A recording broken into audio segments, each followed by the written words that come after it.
that's it. We just want to win for our team. My goodness! And Amy finishes it!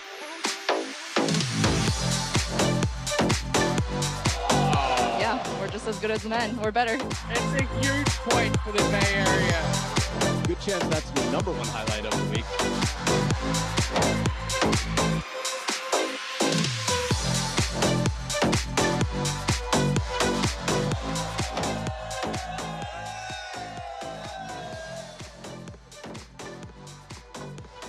What up, everybody? Welcome back to MLTT, Major League Table Tennis, the first ever professional American table tennis league. We're coming to you live from Seattle, Washington, USA, for week number 11. Are you guys ready for the action?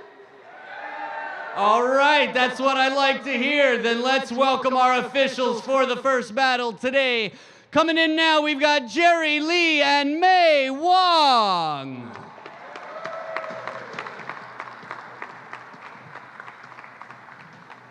And our first warriors coming into battle right now, they stand 4th place in the West Division with 147 points, dangerously close to their opponents. A big round of applause for the Portland Paddlers!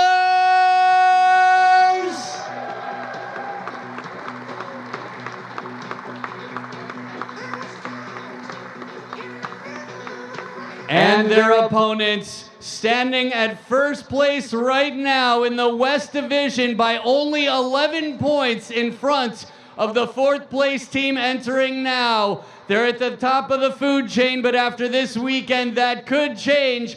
A warm welcome for the Texas Smash!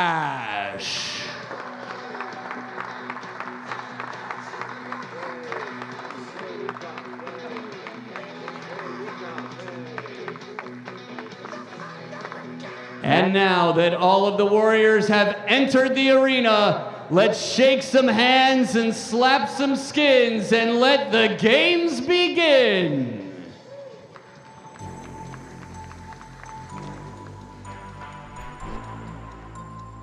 Well, we are here for week 11 of Major League Table Tennis in Everett, Washington, 25 miles north of Seattle, and the home of the biggest building in the world, I found out, which is the Boeing Dreamliner factory. This is going to be a fantastic weekend. We're at the Angel of the Winds Arena for the first match between the Texas Smash and the Portland Paddlers.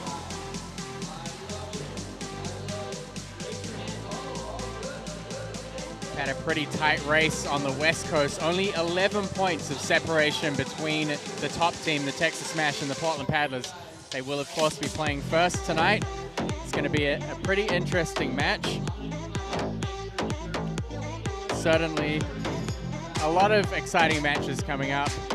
I'm Matt Hetherington. I'm joined by U.S. Olympian Sean O'Neill.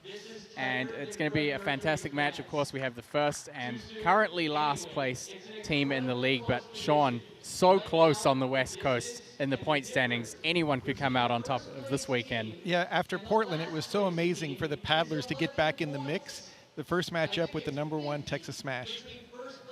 Yeah, I mean, the lineup that we've looked at so far has looked pretty impressive. So if we take a look at that match lineup, it's going to start out with Kasahara and Jiwei. That's a pretty fiery start. And what stands out to you? I mean, if you look at this lineup, Sean, if you think about where things are going to be important in the breakdown here. Yeah, there's so many matches right now where it could go either way, but I'm looking at the mixed doubles match in match number 3. Portland's slight advantage, more matches between Cole and Rachel Sung, but Amy Wong, what a strong doubles player, now playing with Kasahara. I think anything can happen in that match. Yeah, certainly some fireworks coming up here to start the night here at Angel of the Winds Arena.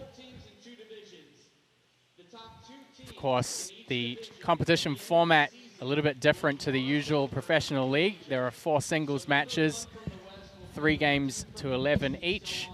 1 doubles match sandwiched in between them, also 3 games to 11, and that ends in the golden game, 1 game to 21, with players alternating And of course, it's the overall points that count, the golden game being worth 6 points.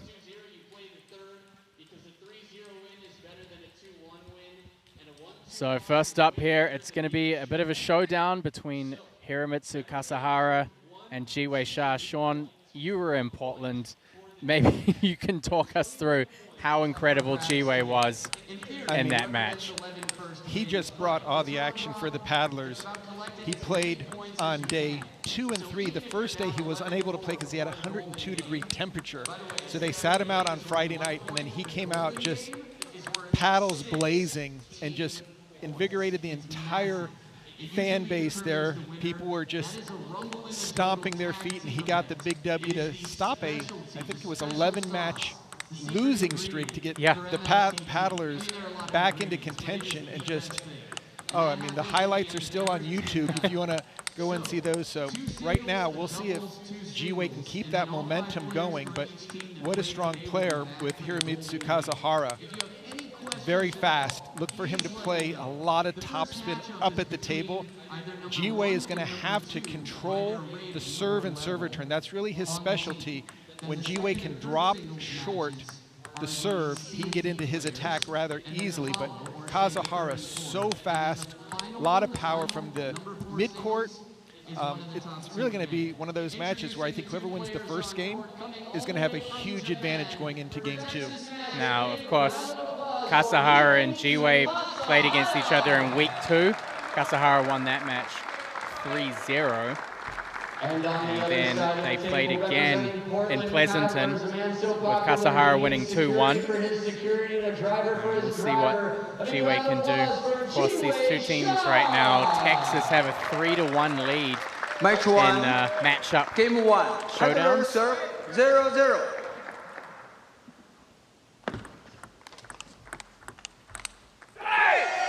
And you are going to hear Jiwei shot every point he gets. He's going to let his opponent know and his teammates know.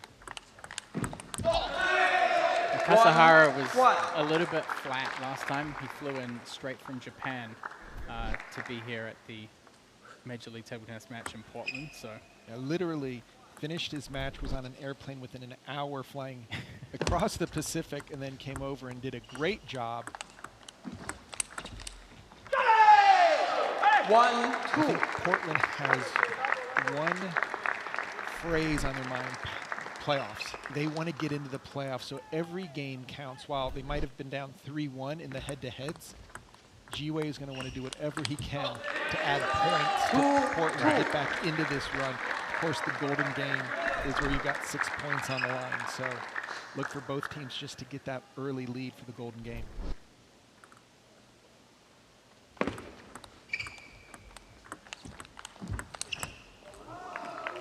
we talked about on the East Coast in the last match how important this lead-up match was. It's not the last West Coast match. That one will be in Wichita, Kansas in April. But the positioning at the end of this is so important to get yourself within shot of those 2 playoff spaces.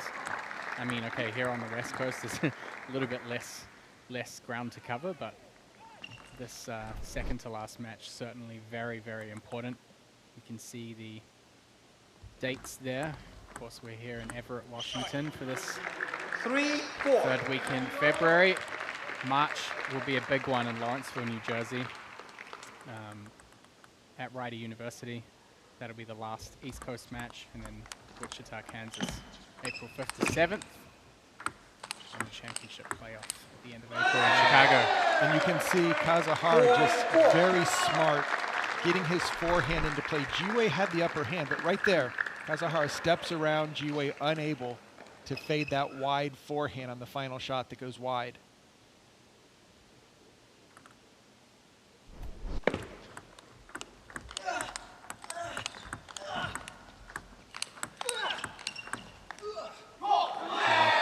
Jiwei's like a contortionist out there. Yeah, he wants to keep his forehand going. He has an excellent backhand, but once he gets off the table, in order to keep the pressure on, he will go for the forehand side. And there are a lot of those easy points for Jiwei, whether it's on the serve return. That's where he needs to score.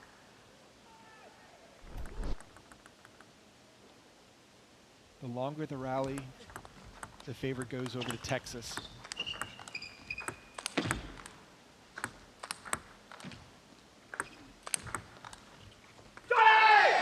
Sahara misses the lob. 5-6.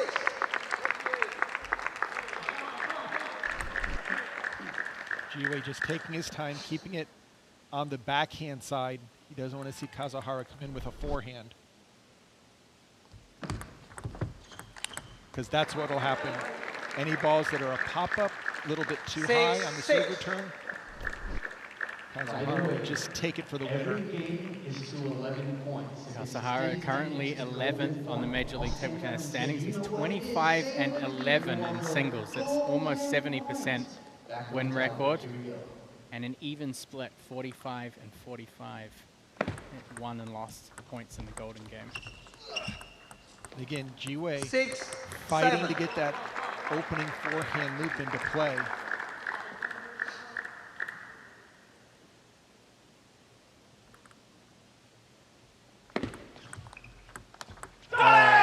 Great misdirection over the table. 7. Pretty even battle here, point for point so far in the first game.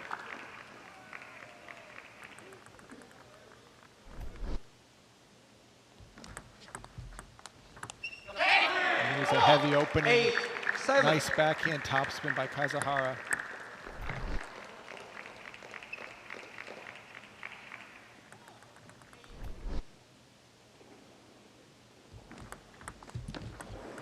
Oh, lucky break there. 8, 8.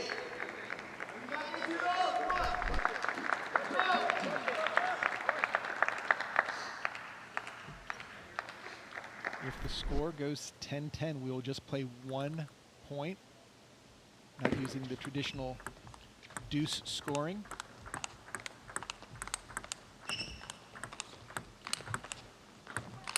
Oh, that's just so much power by Kazuhara, just setting himself up, working the point. Jiwei stuck on just blocking the ball on the table.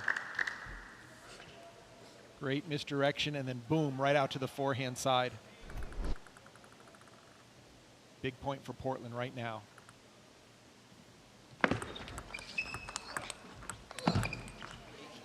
Jiwei got a little bit of a break there. That ball caught the edge of his paddle, but still landed.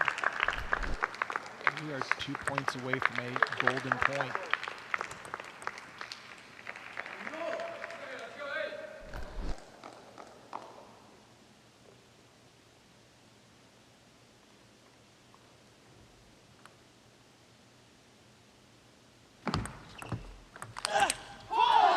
Good setup off the serve there from Kazuhara. Matt, it almost looked like on that serve it went a little bit longer than Jiwei shot, and when he tried to keep it short, just popped it up. I know Jiwei's looking for the short return, but if that ball comes off the end of the table, he needs to attack it. Well, good call from you, but 11-9. not able to execute. Game 2. Kiramitsu Smash. Kazuhara takes the first game 11-9, sealing the first point for Texas. Smash.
So Kazuhara puts himself in a good position here, winning the first game. It was pretty close, Sean.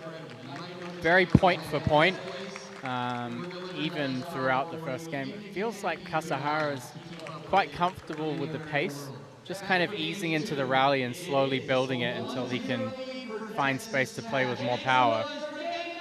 Yeah, I definitely felt that he wasn't over-forcing it or overplaying, just kind of letting the 0-0.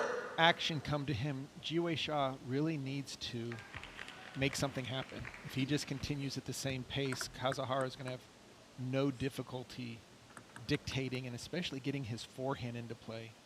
He's able to hit a number of winners. The serve return needs to be a little tighter from Ji-Wei, which has really been his strength throughout. And there he's just like he's rushing the ball. Needs to take his time.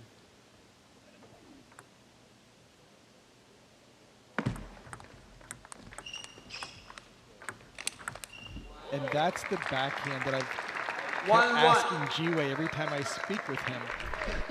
When are you going to start pulling that out? Because it is such a beautiful shot. See him stepping around his backhand to use the forehand in those counter-looping rallies, and backhand's strong enough to score. Yeah, and it's also very risky as well, you know, to have to step around that much, and Kazuhara knows. Like, he's bending the ball into that kind of elbow area. I think we've seen almost any time that Ji-Wei's lost a point from the step around, he's always been just super jammed. Really contorted, yeah.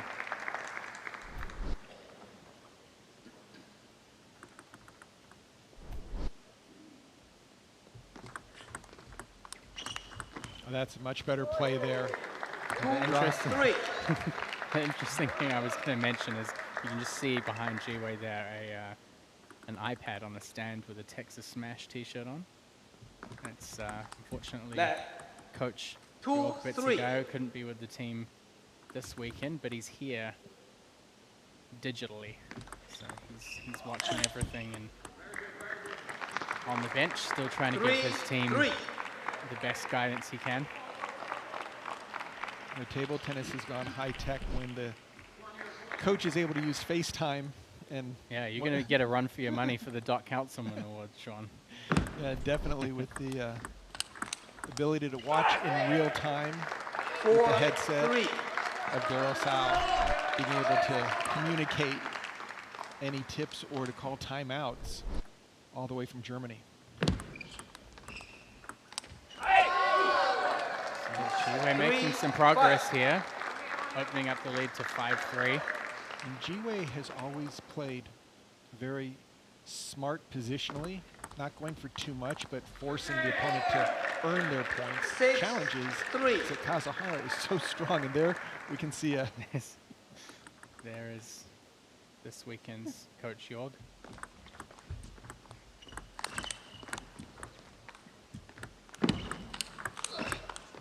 Well, Kazuhara gets caught in the body there.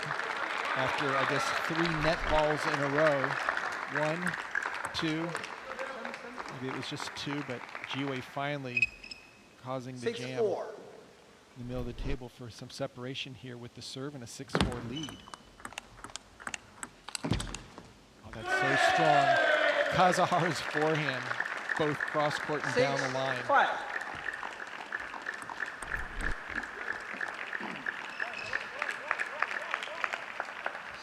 Gets so much acceleration and such a compact stroke on the forehand.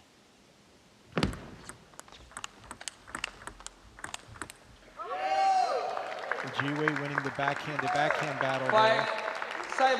Getting the teammates Cole and Tyrese Knight to stand up, show their appreciation for a nice backhand.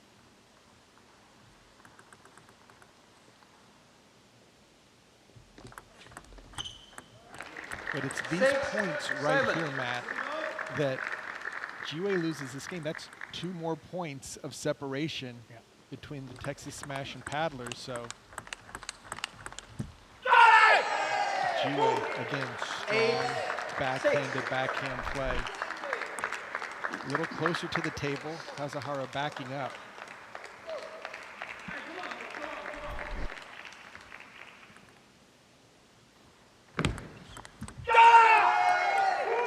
See there on the side, in the bottom corner, Texas Smash currently leading the West Division with 159 total points. They surged, really, made a huge comeback to take the top spot from the bottom of the table. And the Portland paddlers currently at the bottom will be hoping to do the same. 7-9.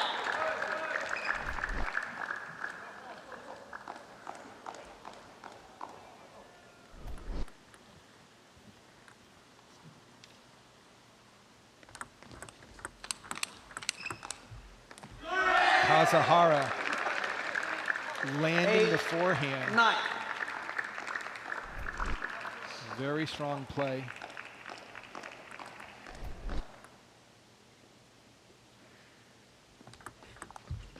Oh, and once again, serving deeper, 9-9. taking the short drop shot away from Jiwei. Jiwei saying to himself, I got to loop that ball, which is absolutely correct. He's not going to be able to push a heavy side spin, top spin ball short and low. Oh, what a shot down the line from Jiwei Shah. 9. Christian Miliros loves that one. That was just perfectly timed. Game point to even up this match. And a quick counter from 11-9. Jiwei seals it. 11-9 going back the other way. The match is tied 1 game each. Will be decided in the third game between Kasahara and Shah here in the first match of this first team tie of week 11 of MLTT.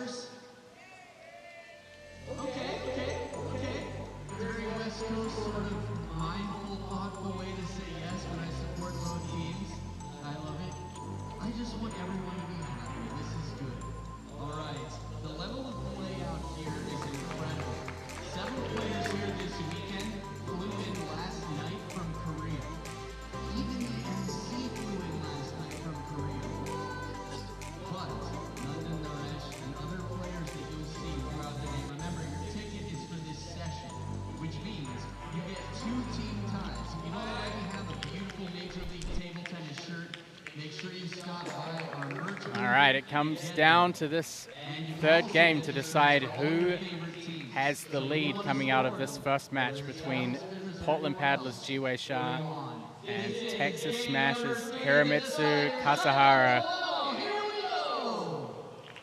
Game 3. These individual matches are incredibly important for Portland to get the upper hand because Texas is the only team in the West Division that doesn't have a negative singles record. They're even at 96 and 96. 0-1. And that's mainly down to the strong results from the East Division in the cross back in December. Yeah, Portland took 0-1. a severe beating Yeah. in Rock Hill. Really? Yeah. Where in one of the matches against the Gold Rush of Carolina, Jiwei Shah took a single game in a 20-1 loss. So only 0-1. upward is the way to go after one of those, and Right. you're just trying to climb back in and not allow Texas to extend the lead. And we're almost in a quarterfinal, semifinals mindset with 2-0. Wichita being the final leg of the Western Conference season. And that's exactly what Jiwei Shah would love to do, is return the serve short, get a spin in that's low, force Kasahara to overplay.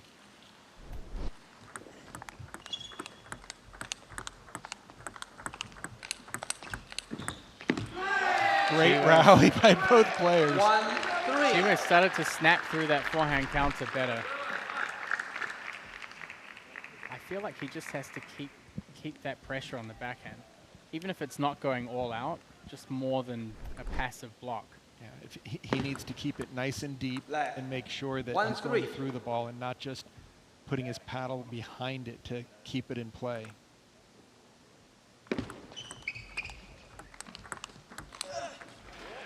Again, it's those kind of points that Jiwei forces Kazuhara to just miss by playing a little bit too fast, a little bit too spinny. Because if Kazuhara sets up, there's no way Jiwei can block it. He can just power through cross court or down the line. Jiwei really can't track where he's going. Yeah, as you can see in the replay, as soon as the block is kind of passive and not active, Kazuhara gets in. And I will say that Kazuhara is mixing up the depth of his serves a lot more. There's a deep one and just caught Jiwei. 5-2. Players will switch ends. It's 5-2 for Kazuhara in this third and somewhat decisive game between these two players. Coming up next in the second singles match, it's Nishant Labaka against Isak Wheeler. Nishant coming in as a late replacement for David Macbeth, who is expecting a child. So not able to be out here in Everett this weekend, but certainly a very good reason not to be here. And of course, as we've talked before about the Fantasy League, I had to change my lineup because of course I had David. Yep. And we got word from Fantasy League that one of your players would not be there. So definitely wish him and his wife. We haven't heard anything of the specifics of Evan's lineup yet. So we're gonna have to wait and see. Yeah, hopefully he didn't get the note and he had Macbeth. So we'll get a little slight edge there. He's on top of things. He knows things. Oh, that's the third serve 7-4. that Kazuhara has just loaded up, more long than half long. And Jiwei just pops it right off the end. And that's a much better play. However, jammed in the backhand. Yeah, it's interesting to see these kind of repeating sequences from Jiwei of trying to drop one short, realizing it's half long, making a great half long opening on the next one. Oh, that was a very strong, aggressive backhand down the line by Jiwei. It's almost like when his back is against the wall, he goes with a strong offense, and until that happens, he likes to keep the ball in play. Yeah, good example right there. What a great combination there. Again, no hesitation. After the strong opening, turns the corner, plays the ball strong down the line. Wow, wow. He needed that point. And that's going to send a question mark over to Kazuhara. What type of serve to do next? Because it's the first time Jiwei has jumped on the deep serve.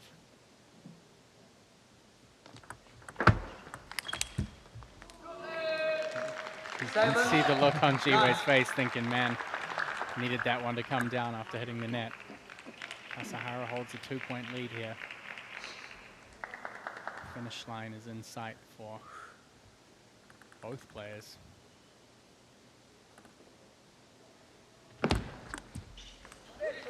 Big point.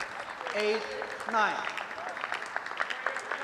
One more serve for Jiwei to try to tie this up. We've had a number of nines on the scoreboard so far. And he gets the job done with a deep serve. Quick third ball attack, step around. Now the pressure really ramps up on Kazuhara's serve game. Is he going to be able to afford to serve half long here?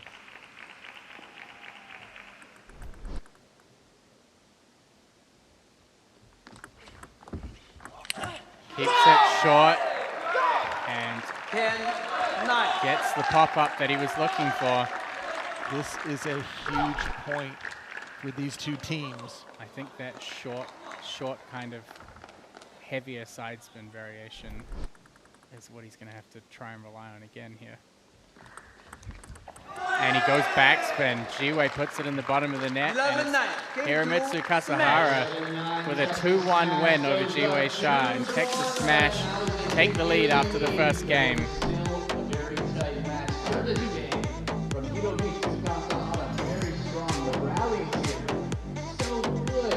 What's your name, sir? That's an amazing name. That's all I have to say. Take care. No, I'm waiting for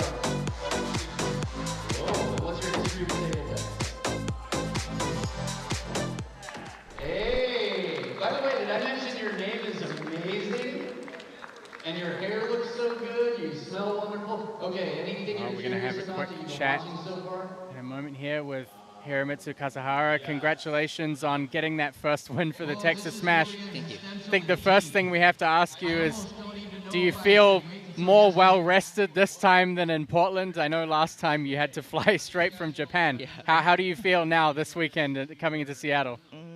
I come to early this time, 1 week ago, to San Francisco in AAA training, but in 2 weeks ago I was sick, so 10 days no practice, so my condition is not so good, but I recovered today, so Perfect timing. yeah. So in the match, Yeah. how much attention were you giving to moving this distance on your serve? It seemed like you served some short, Yeah. but also served a little bit longer Yeah, yeah. to take away his short return. What were you thinking from a tactical of your serve? He every time try to shot, hard shot, so his shot is so too much spin. So I changed to long shot and change placement, change something. So I try to his shot is more difficulty. So I try this. Well, it worked really well for you. Congratulations on getting the first win. We'll see you back in the Golden Game. Thank you. Great job. A great start for the Texas Smash here. Top of the table. They want to keep that momentum going. And couldn't be closer with All 11-9, ga- all 9-11, games. 11-9, unless it was 3 golden games. So this is going to be such an interesting matchup with Isak Vila Ortiz. Loves to back up. And with Nishant Labaka, he wants to stay up. So expect a lot of long rallies to see really who can control the tempo and who can control the table, because both these players are so aggressive. Big forehands from both. Serve will come into factor, but I'm really looking forward to see if Nishant can get the ball through Vila, who will back up and put a lot of pressure on the ball. Yeah, now, actually, as far as I remember, in the cross division, these two played each other. At the time, obviously, Nishant's coming from the draft pool, but during the cross division, he was playing for Princeton, and they played during that, and as far as I recall, Nishant won the match fairly decisively. Now that was one of those matches, I'm almost going to say a breakout match, where he sent a message to all the coaches that, hey, if you need somebody to come in and fill in, Yeah, I'm the guy. I can not only get a single game, I can take the match. Yeah. And he just did an outstanding job. Yeah, Rock you really Hill. can't put a price on a good impression when it comes to being a draft pool player. Especially when you're filling in for a person who's absent and you're going to take a 3-0 loss and then you twist that around and get a 2-1 win. But no, it was quite exciting to see Nishant do so well, and very aggressive play. He's got pimpled surface on his forehand, so he's going to like to smash a lot. Backhand, he'll play a little bit more control. But Vila has had some great play as well, especially in the Bay Area, where he beat Amy Wong in Yeah. a male-female head-to-head Yeah. match 0-0. with a number of amazing points from the backcourt.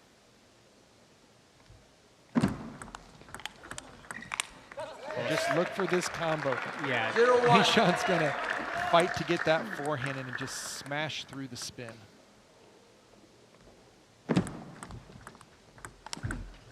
actually him and his brother Sushant, they're both short pips players. Nishant was short on the forehand and Sushant was playing on the backhand. Nishant, very aggressive. He's picked up some incredible wins in the US tournaments. I mean, I know in the team competition a couple of years ago, he actually beat Lu Juan really convincingly. And I don't think she's actually played since. So Get a Put notch to knock somebody out of the sport. put a US national champion and into retirement.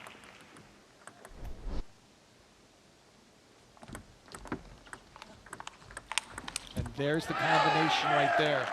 Sometimes it'll be a controlled 2, opening, 3. but it's to set up the quick forehand smash. Again, the placement is key when Nishant's smashing. He wants to go as much as possible into the middle of that transfer spot for a player to play their forehand and backhand. He doesn't want to necessarily just go to the wings or outside their body. I think one thing you might not be aware of that might factor into this as well is that Isak's actually based at Lilliep's club right now. So the odds of these two playing together frequently is probably quite high in the last couple of months. So it'd be interesting to delve into that in the post-match interview and find out whether that has an impact or.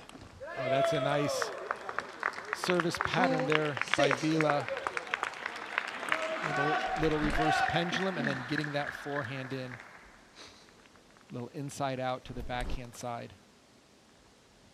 Vila will want to stay away from those forehand pips. It's the easy put away there off the back of that net. 2-7. I was talking to the paddlers coach, Christian Lilleros, and he was saying that recently they've really upped Vila's attack to go more forward and not just spin the ball up on the table, but to put pressure on it, especially from the backhand side. 8-2. One of the cool things about Major League Table Tennis is that when the coaches have a chance to work with the players, whether it's a couple days before the match, and these are some nice shots right here. Big forehand play by Vila. But to get some additional perspectives from various coaches, we've got some real amazing coaches here at MLTT, bringing in a wealth of experience and knowledge from Europe to South America, to China, to Canada, and everywhere in between, Germany. Let 2-10.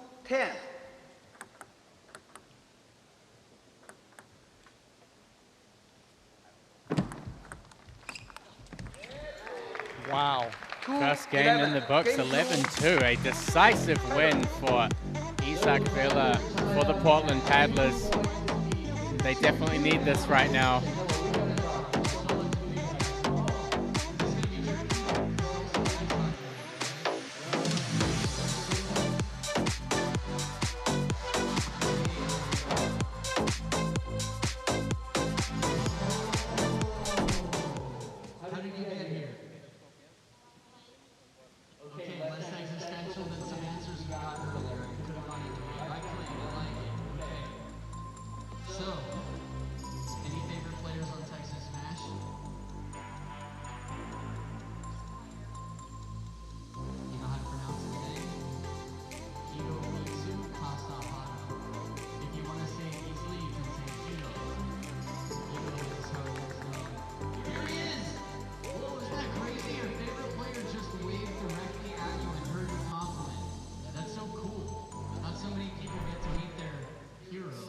Certainly got a match on our hands here. Vila 11-2 opening game. Just stormed out and didn't let Nishant get any forehands going. I think we saw 2, and that's where he got his 2 points. Yeah, I think he's recognized really well that if you put a lot of pressure on the first forehand opening, it's a little bit on the softer side. One of the difficulties of playing with short pips, you either have to drive through it or you have to kind of lift it slow. And I think Vila really picked up well on those counter-attacking opportunities. Game 2. But I did check back at the cross-division results, and Nishant Labaka won that match 3-0 when he came up against Willow Ortiz playing for the Princeton Revolution. And right now, a pretty slow start. So there's that opportunity. 1-1. See that kind of slower, floaty ball from the short pips forehand of Labaka. He just kind of lifts the ball up. Big attacking opportunity for Isak Vila, but makes an unforced error.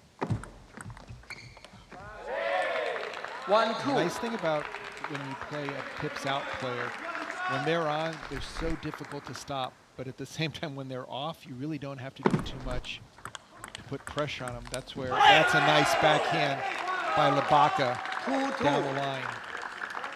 And if his forehand isn't working, Labaka needs to use that backhand to score. He can't just rely on one side of the paddle.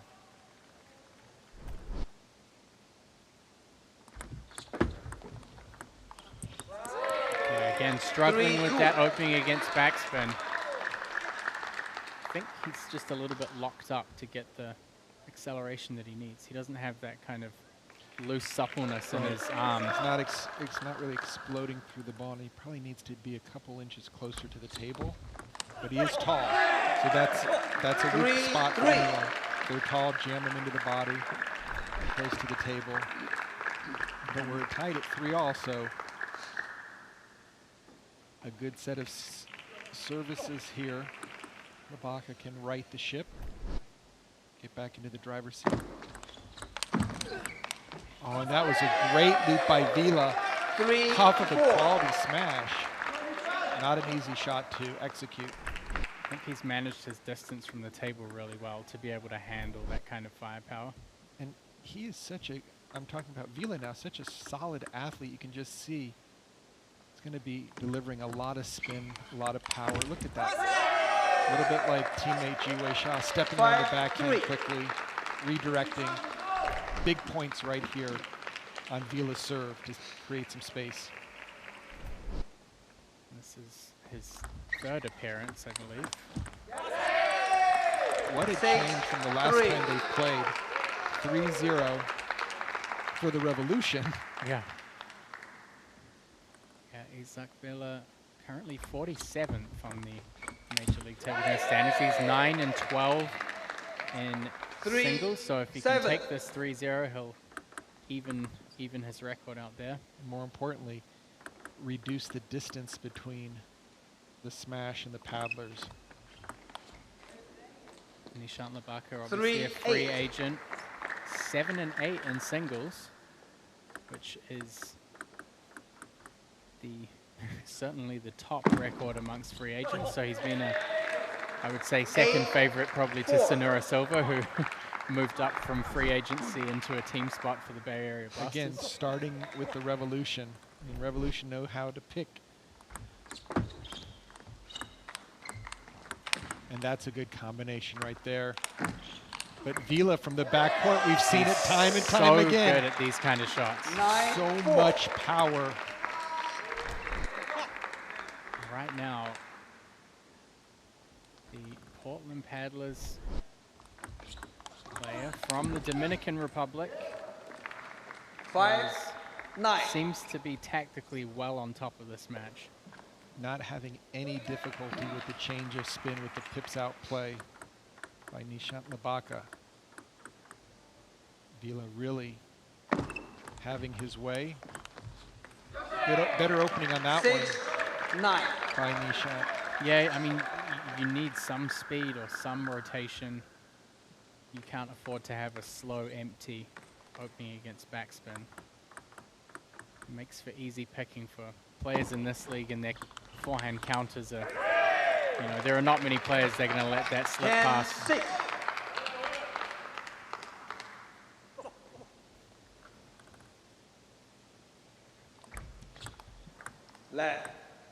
Mark has been doing well with the serve receive on that reverse, cutting that short, wider angle. Needs to get in a good follow-up though. 10-6.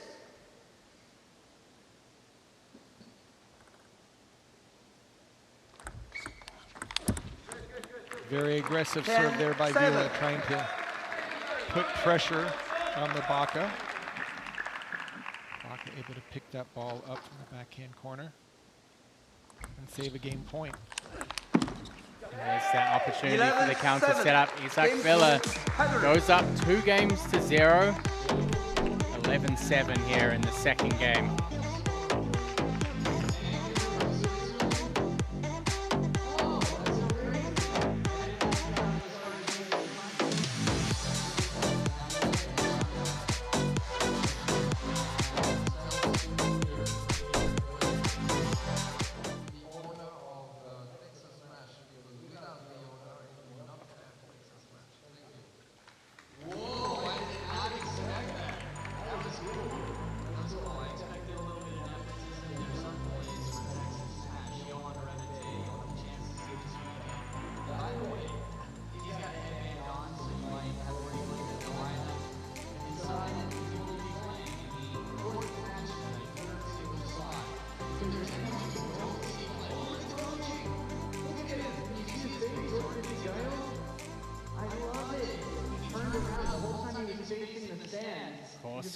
here at the Angel of the Winds Casino Resort in Everett, Washington. I want to give a special thank you to Snohomish County Sports Commission and the city of Everett for really a great amount of support for this event in terms of getting the word out and helping with marketing support. Always fantastic to go to venues that really care about the events that we're at, and I think we're going to have a pretty thrilling weekend here. Yeah, the players have just been speaking so highly of how well they've been treated.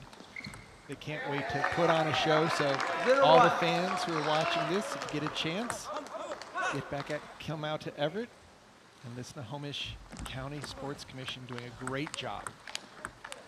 I must say, it's my first time out here in the kind of Washington State area, and really pleasant air and scenery, mountains in the back. It's a really nice place to have an event. So me personally, very happy to be exploring here for the first time and having the chance to be out here with MLTT. Well, I just love the fact we saw it in Portland for the previous match, but now having the Seattle Spinners have a home court advantage. So yeah, I think there's going to be some rowdiness when they get out here later tonight in their match against the Bay Area Blasters. Right now it's all Texas and Portland. A little lucky net break from Vila ties things up here. Oh, Nishant's going for broke. What a big forehand. That looked like 2 games worth of backswing bottled up, where he just crushed. Great forehand to get the lead. That serve bounced way too high, and Vila took advantage of it.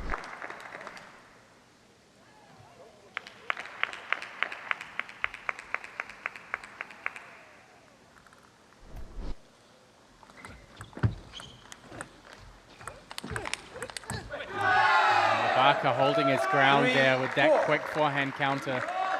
That is not an easy shot. Great timing by Ibaka.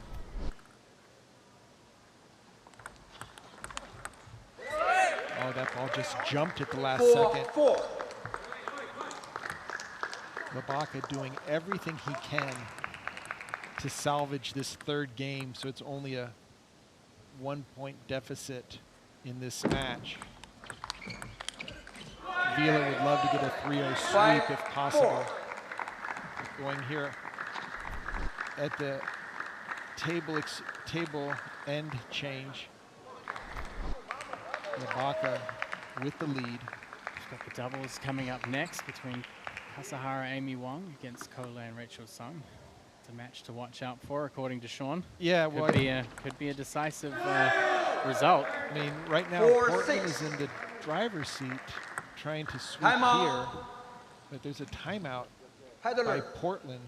They do not want to have this sweep opportunity go by. Of course, each team has 2 timeouts each. Como no algo estresado, ¿no? Tomar tiempo entre los puntos, respirar, todo eso, ¿no? Es importante. You might have a rough start, but it's not too late to come back and finish strong. Sí. As long as they're keeping score, it's anybody's game. Él va a ser mucho largo, Nishant has a ¿no? very Tú sabes tricky eso, ¿no? style.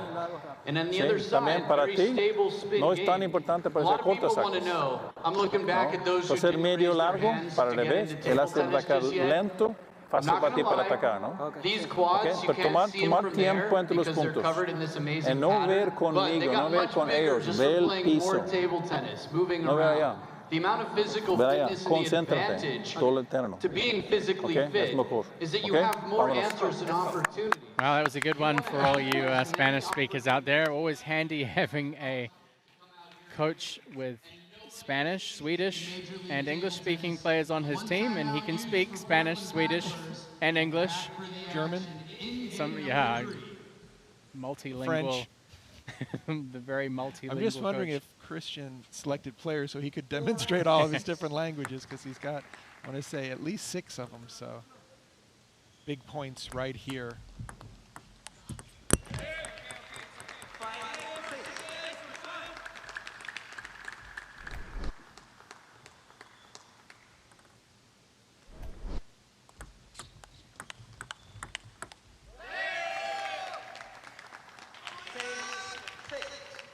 So things have tied up here after that timeout. 6 points each, about halfway through the third game.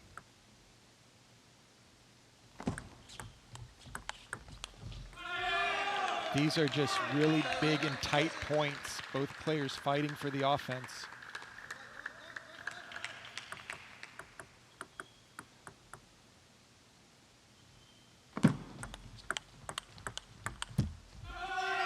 And Labaka just holding steady in the backhand to backhand counter. Leads by 2. He wants to pick up a point here, and if he does, it'll still be tied up in the team standing.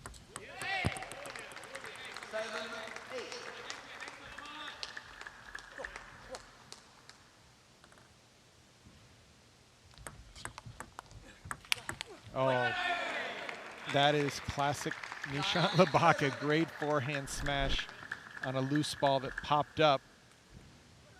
Just crushed it.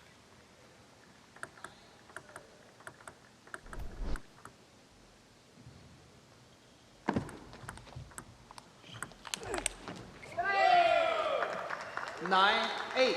Villa just 1 point behind here. This is a big serve because Vila will get the serve at 9 off. He can tie it up, and he does. Half long, a little loose. I don't know if that was intentional. 9. There was no pressure after the serve, and now Vila with a chance on his own serve to sweep and give Portland a 2-point lead. And that's a big set play there from Vila. He 10, goes half long with 9. the reverse. Picks up the counter. He's been so solid on his forehand counters throughout this match.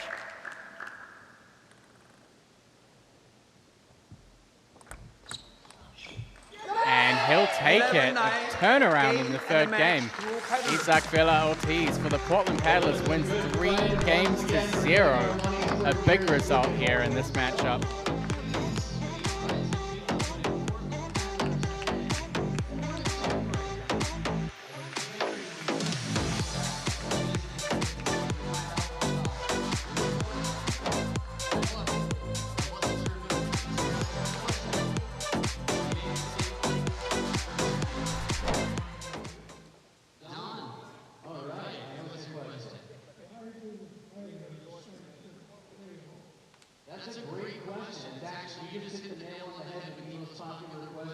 So we're going to have a little chat with Christian Lilleros, coach of the Portland Paddlers. This little interval we have. Christian, fantastic result for the team and the overall points. Now, the one thing that I want to bring up is the last time these two played, you weren't there, and Nishant won 3-0. So talk us through how you turned that around in complete opposite. Yeah, I took a chance here because I felt that last time when Isaac played Nishant, he lost 3-0. But I felt he played bad. And I also know that Isaac and Nishant actually play in the same club in New Jersey. You might be familiar with that club. And so Nishant is a very special style. He has pips on forehand, you know, you need to get used to it. So if you train with somebody like that, he knows the style is totally different. So I wanted that to happen. And I was hoping that Jörg would remember, you know, the previous match. He will want that too. So we took a chance and so we turned that around. It's also, Isaac has been in Portland training with us a couple of days. We talked about a couple of things that we need to improve in his game with his backhand and his like counter-attacking game. And he played like in the first game. It's also this new thing. So it's dangerous when right before a big tournament to change things. So like the first game, he was playing exactly what we wanted to do, and that's how we played in training. Of course, after that, it's got even more and more pressure. Yeah. So it's difficult to do new things directly in a tournament. But I was super happy that he can turn 9-7 to 10-11-9. Yeah, right. That was like unbelievable. So that's fantastic. We're so happy about that. So Christian, although I don't speak Spanish, it looked like you were telling him to really focus in the match on game 3 to go for the sweep. Was that something that, whether it was in training in Portland that you noticed or just that you saw during the match, was that his mind was kind of seeing all over the arena? Correct. I mean, the first game he was like so focused, everything going right. The second game he lost a little bit focus, The third game, I called the timeout, that I really saw he lost the focus. So I felt that the nerves started to get to him. So it was more important to calm him down and really focus. And it was so important for us to win 3-0. We really needed that. And it's very difficult to win 3-0. Like the first time you win super easy, then you go all the way to win 3-0. It takes a lot of effort, and he pulled it through. And every game gets more and more difficult. So the third game was, of course, the most difficult one. Well, Christian, you've got a long weekend ahead of you. We'll let you get back to the bench ahead of this doubles to keep doing your good work. Thank you so much. Great job. So straight into the doubles here. Portland paddlers pairing of Cole and Rachel Sung has been the reliable pairing on the West Coast here in the West Division, but of course we've seen Kasahara and Amy Wong a number of times as well. And for the fans of MLTT who's watched the West Coast Division a number of times that Amy and Rachel have played, we often mention they are roommates at UCLA. Not easy when you're playing Major League anything to then have to go up against a roommate. They are the mainstays on the U.S. Pan Am team, both in the championships and the games. And they're going to be fighting for a chance to join Lily Chung in Paris. So we've got Olympic hopefuls, in addition to when Lily is playing in the evening match, our first U.S. Olympian for Paris. So actually the last time these two played in Pleasanton, Kasahara and Amy, they lost out by 1 golden point in the Pleasanton round. Oh, what a play by Rachel Sung. Just completely finding the open court off the bounce. Able to get Kasahara stuck in the backhand corner. It's a difference when you have two right-handed players. They've got to cover so much space compared to a righty-lefty combination of the Portland team. 5-3. Just less movement to get their forehands into play.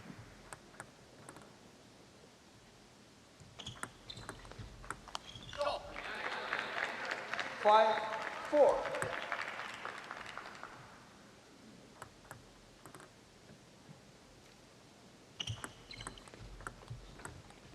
So interestingly enough, the Texas Smash have never won against this combination. 4-6.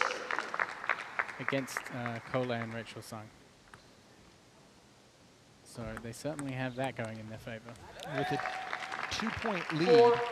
if Portland is able to take this, let's not forget that Tyrese Knight and Cole are on the bottom half in the 3-4 match and then in the 1-2 match. 8-4. With Cole being the top player for the paddlers. It's very interesting to see the team dynamics. You have Amy and Rachel who are both quite stoic and focused, and then Kasahara and Cole have that kind of same mechanical approach. 5-9. Right now, Cole and Rachel Sung up 9-5. And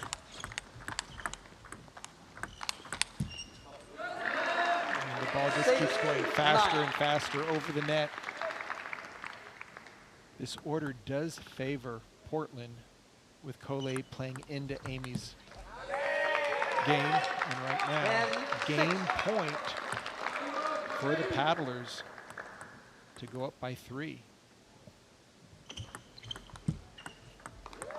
11-6. Game 2. So first game goes to Portland Paddlers. 11 points to 6 for the reliable pairing of Cole and Rachel Sung. As you said, the doubles is going to be a big one. This could potentially push Portland's lead out if they can get a good handle on this match here.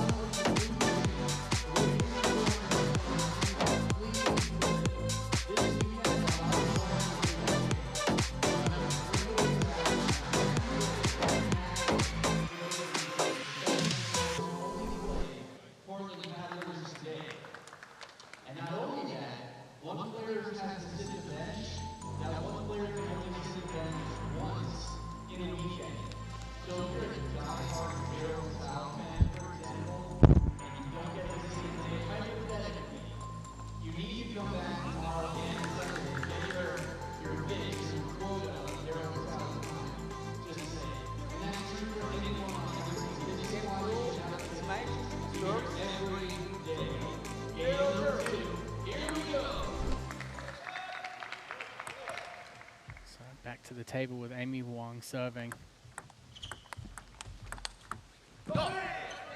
Kasahara and Wong playing the better position in that point.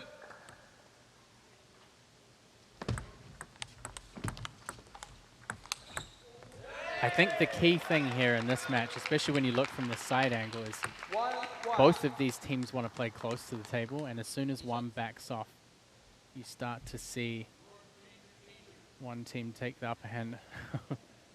looks like Kasahara is actually getting distracted by the t-shirt, because the Texas Smash t-shirt's quite a light color when you have a white ball. Jörg just lost his view.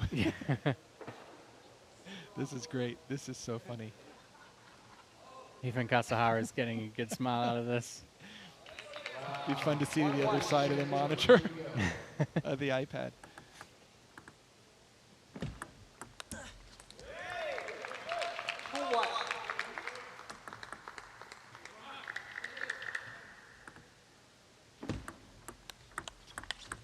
Oh, what a nice combo platter there by Texas. Kasahara opening up, and then Amy just closing the door. Oh, that's a great underspin push. Yeah, and Amy's doing a great job of really pushing Cole around the table. She's got him down the line on the forehand twice already this game. And you see when Kasahara puts pressure on Rachel, it allows Amy really to be the quarterback. And look at that shot there. I don't know how Cole got that one back, but Amy launched another great forehand. Just came in and just stepped around.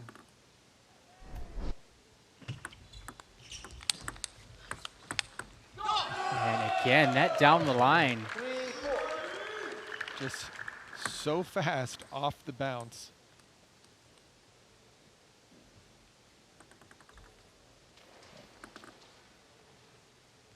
You can see there the updated standings.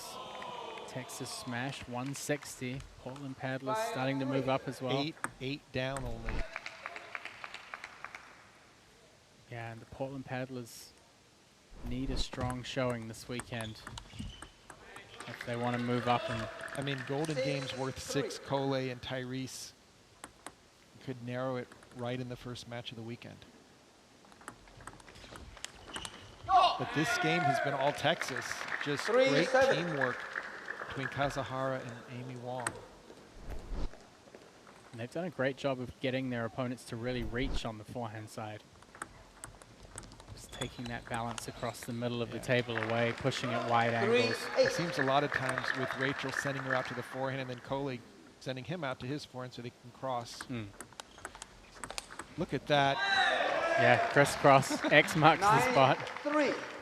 Just ball had no chance to bounce. They took it so quick.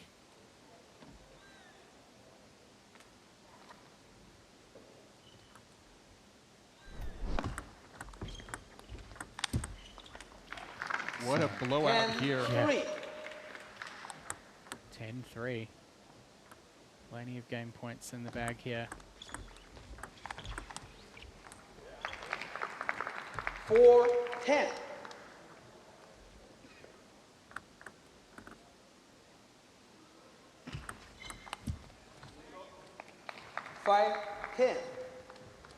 Texas bleeding a couple of points here. They've got to make sure they close out. All right, this time Cole covering that wide forehand angle.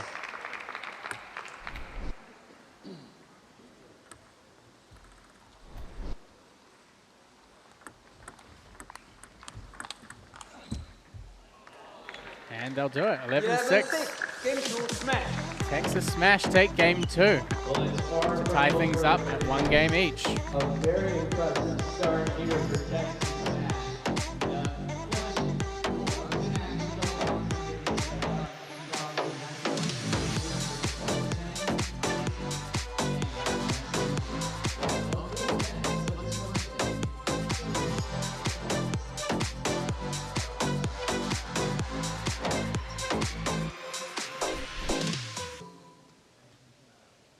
It's actually highly political. There have been champions in their years,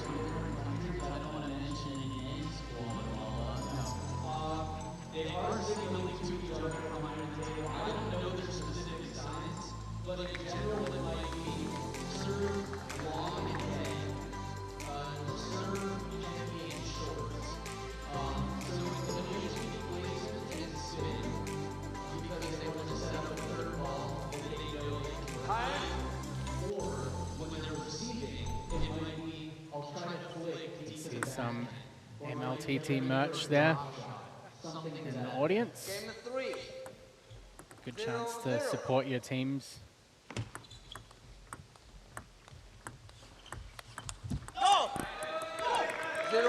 Asahara getting a little vocal here to start game 3.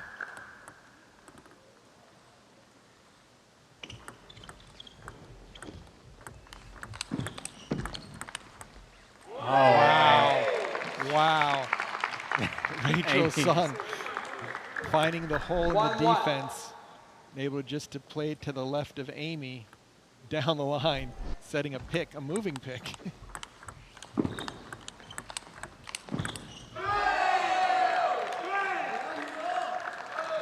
Kasahara stepping up. Amy's still smiling about that.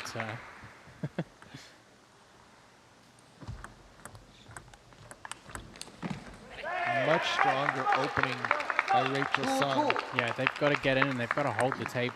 And because we've seen the order at 11-6, 11-6, both teams, when the male is playing against the female, having a big advantage, Portland needs to get to 5 first. Otherwise, Texas is going to have that slight upper hand. We saw such a difference in game 2 with their positioning and offense.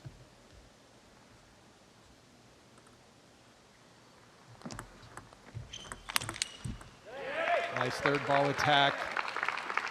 Colos are very difficult to keep low. And Rachel, great job at smashing the ball.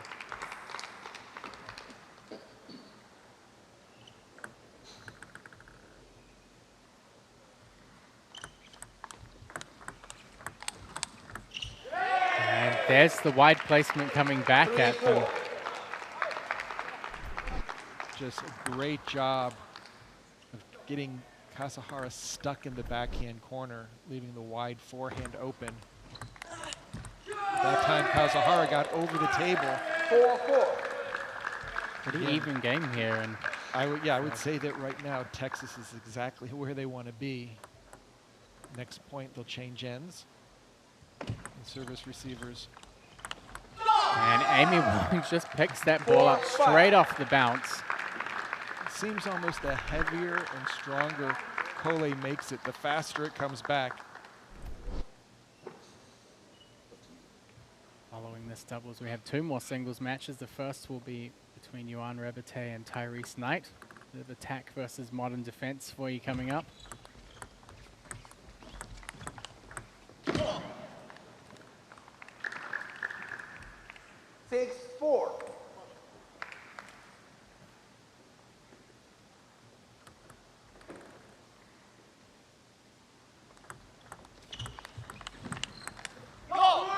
It just seems Amy's so well equipped to handle the incoming ball that she can really put a lot more pressure on Cole. Rachel's going to need to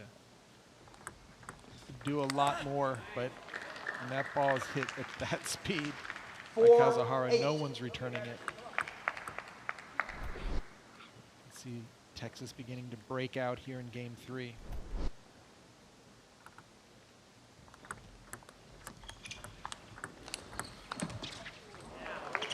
Kasahara gets pushed way back and off the corner on that ball. Portland Paddlers still in with a chance here, but Texas Smash definitely have a hand on the steering wheel. Wow. Again, over the table, Kasahara.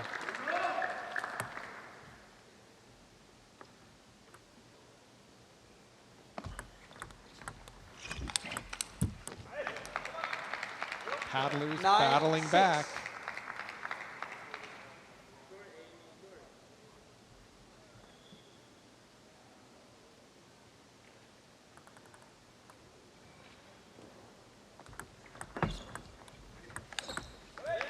Cole gets over the table there.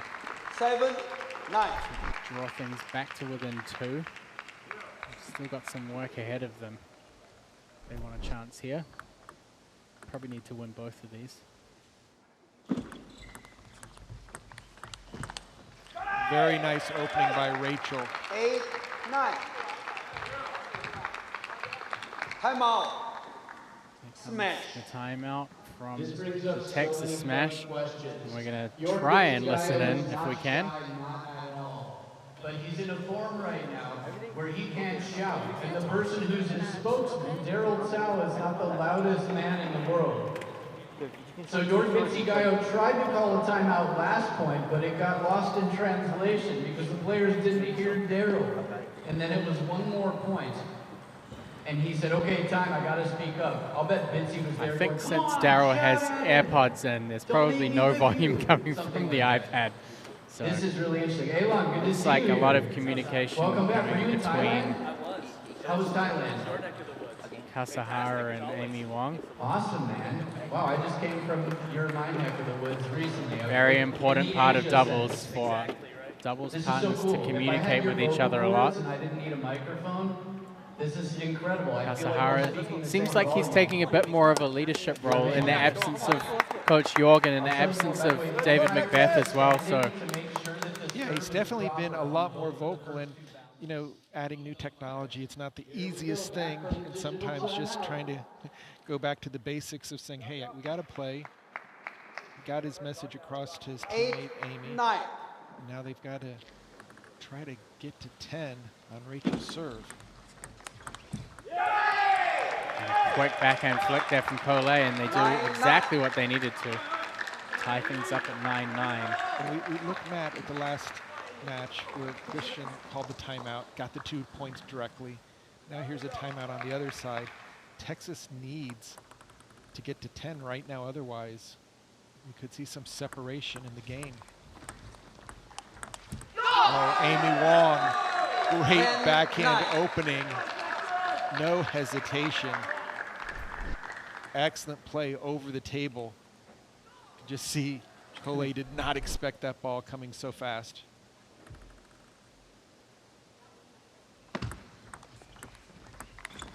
And this time, Rachel Sung goes for the flick against the short ball. And both teams trying to keep it short and close to the net. And just like last time, it's all going to come down to a golden point. 10 each. Such a big match, and we are going to the final golden point here in Game 3.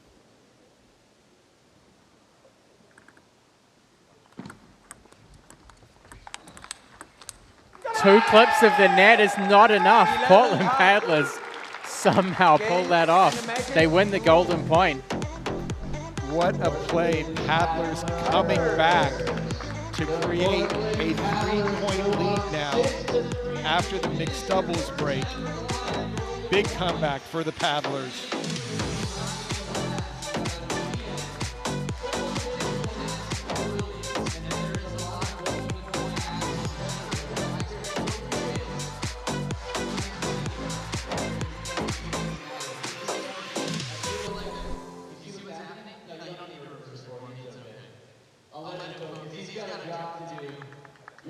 Well, we're going to go have a chat with Rachel after that win by 1 golden point. The last time you played them in Portland was also a golden point as well, if I'm not mistaken. Oh, actually in Pleasanton.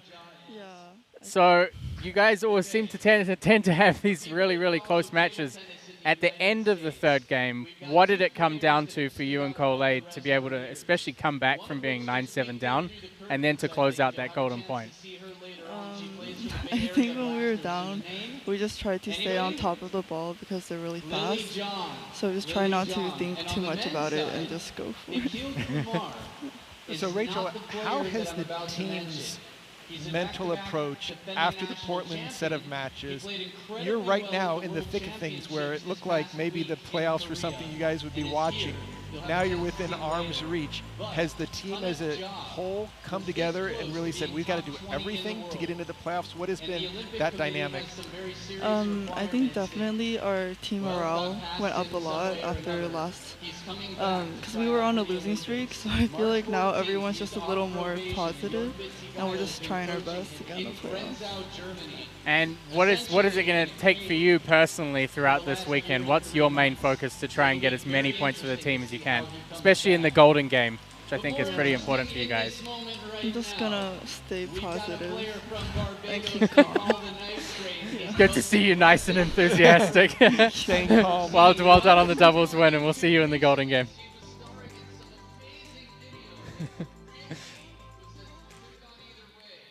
Always a bundle of energy, Rachel. Great win there for the Portland Paddlers.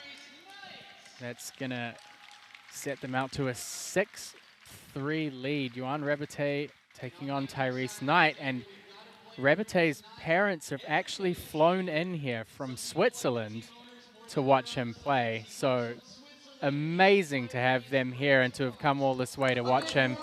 You can only hope for their sake that he plays as well as he did in Portland here in Everett this weekend.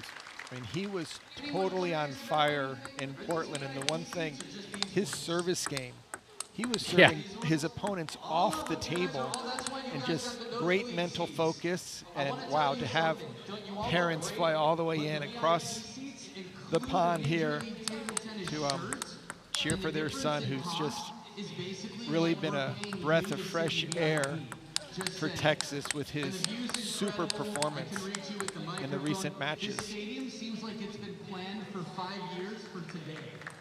Sure looking so good. I'm just wondering, and here we can see the now down to 8 points different now in the head-to-head, and we're going to be watching after every single game as teams. And again, it just puts so much more pressure on this golden game where you can take a 6-point chunk. Of course, last time in Portland, Rebete recorded a 3-0 win against Daniel Tran. We're going to see how he pairs up against a somewhat defensive player with still a very aggressive forehand game. Tyrese. Anything that he can turn into a counter-looping rally from the forehand-to-forehand exchange, he'll do that.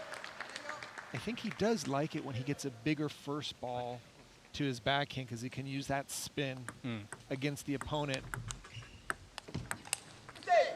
I feel like one thing that Rebete could use to his advantage is typically when Tyrese gets into those counter-looping rallies from the forehand, he tends to focus mostly cross-court.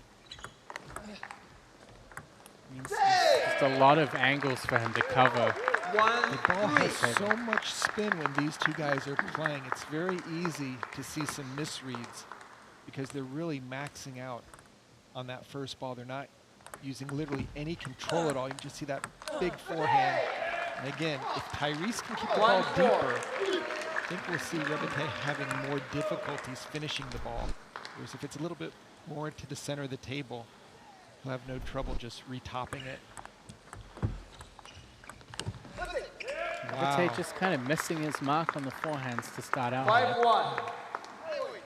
As you saw in the matchup, he's 26th on the NLTT rankings right now. 20 and 13 in singles, so 60%. That's one heck of a result. Of course, when you do a number of sweeps, you expect to get some positive differentials.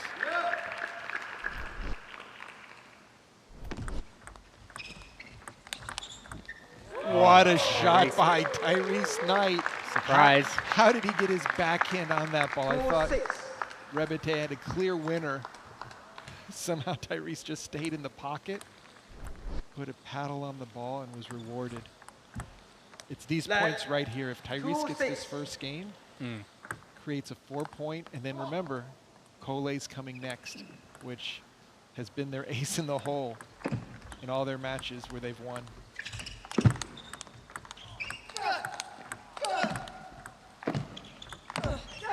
Rebete again just missing those forehands against the defense. I think one thing that is probably a big factor here is whether Revite gets to practice against defensive players that much. That's always something that plays into matches like these. And I will say, Tyrese Knight is making great decisions. He's not overplaying. Yeah. Revite is earning the points when he's getting it. He's only gotten 3 of them, but they've been 3 big attacks. This is one of those momentums where Portland has a chance to do a little bit more go for it with the slight lead. That ball is so heavy, I was just going to say, get the forklift out. I mean, Revite, he adds so much spin to the first ball. He's got to be looping his own ball at this point. I mean, that ball was under the top of the net by about a half an inch. And wow, 9-3 for Tyrese Knight. I think one of the other important things so far in this first game is Tyrese has been able to use the long pip side to really shut down the reverse serve. So he's controlled that really well.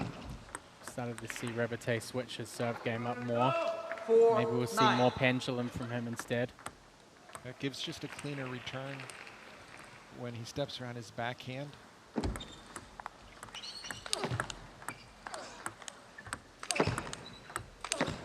This time Revite's backed off the table. Tyrese would love to have that ball back. He's going to have to work to get to that 11th point.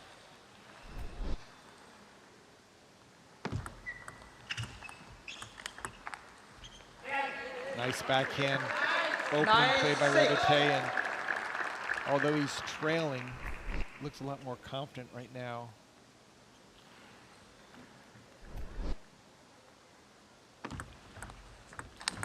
Well, he had the chance to block it down the line. Tyrese Knight, 5 game points here in game 1. He's going into shot making mode. He's taking the opportunity if the ball's anywhere near his forehand. He's going for a very strong forehand loop. Gets a lucky break there. Tyrese Game takes 1. game 1. Wow. Big start for the paddlers in this singles match. Tyrese Knight takes game 1, 11 points to 6.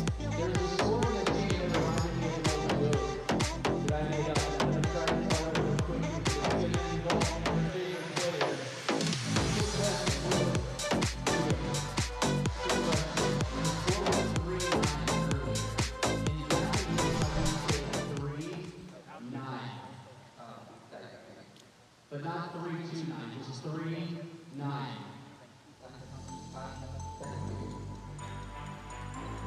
3-9, not 3-2-9. Someone says 3-9. How do you say that in Japanese? 9. I go with this. Anyway, the joke goes like this. How do you say 3-9 in Japanese? And then the Japanese person says, San Q. You go, you are what you're done. Yay, good time, good time. All right, if you have any more questions, please let me know. Thank you, I appreciate that, Chris. All right. So, Johan Revite there, getting some feedback from Coach Jörg Bitzigeio, who's here with the team in digital form. Yeah, you can see Revite had the earphones in, ear pods.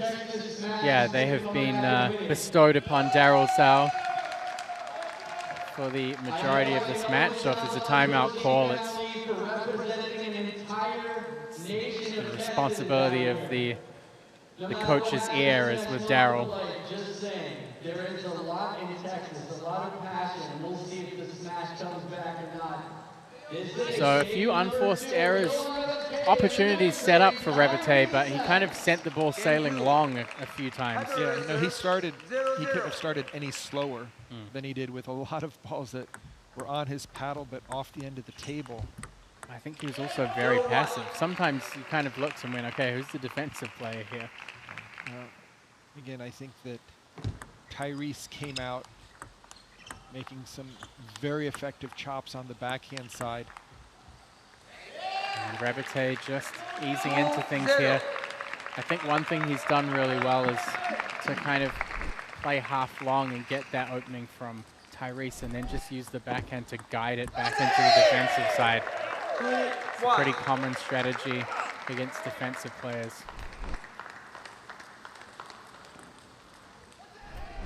Yeah, that serve return certainly looks like more of a problem.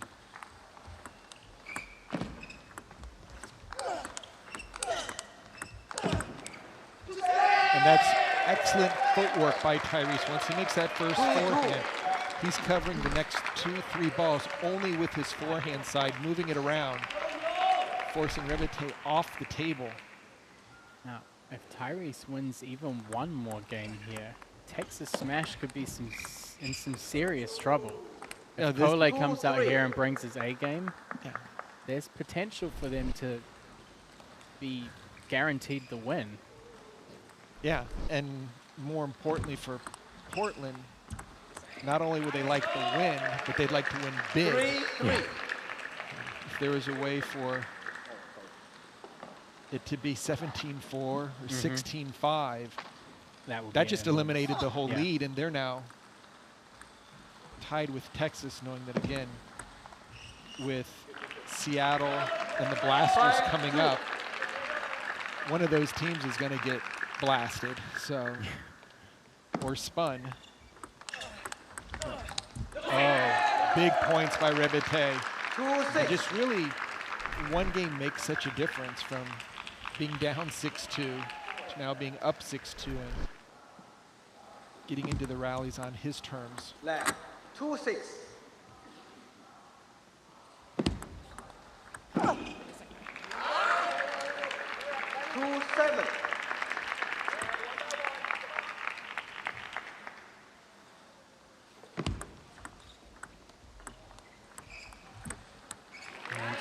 Some simple point structure here from Rebete has paid huge dividends in the second game.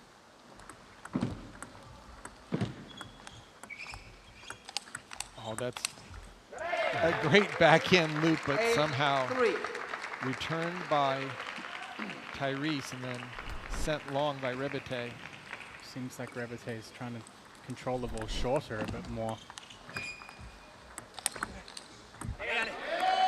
Looks like he's relaxing a little bit with his drives, where the first game maybe so focused on winning that made his strokes a little, I'm going to say stiffer, but a little bit shorter.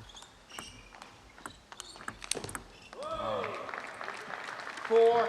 I'd say Rebete has a lot of breathing space right now with a 9-4 lead. Make that. No, you've got to capitalize on that breathing room. You don't want it to vanish. For some reason, Tyrese was able to take these 2 points. Olala was right. 9-6. Heavy loop on the first ball that Knight just gave him back all the same spin. As he went to loop it, that was bottom of the net.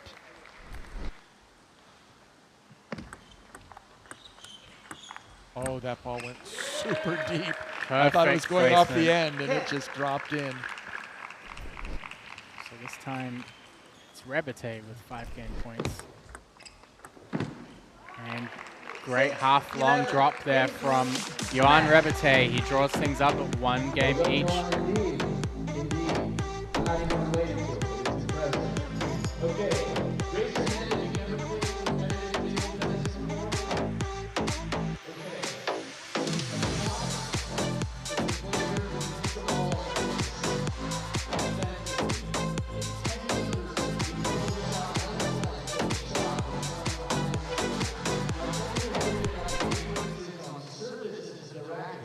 Back with the headphones in.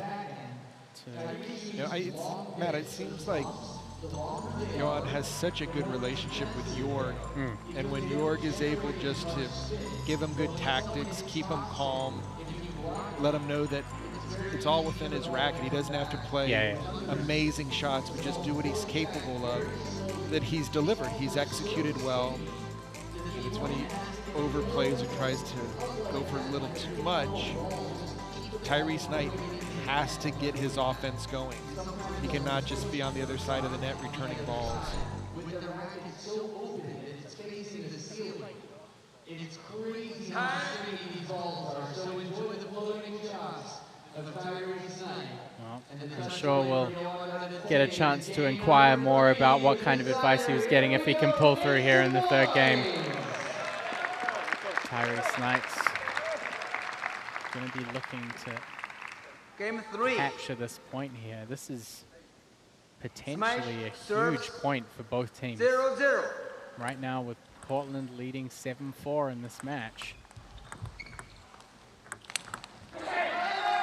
Probably pretty confident that Cole's going to close out the individual matches for them strongly.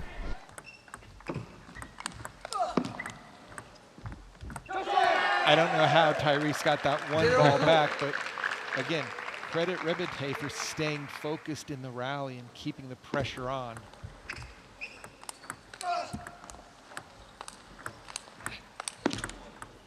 And a big save off the net ball, and smart play from Rebete, not getting stuck in that counter diagonal where Tyrese is comfortable. He comes in, clears it with the backhand, gets it back over to the defensive side.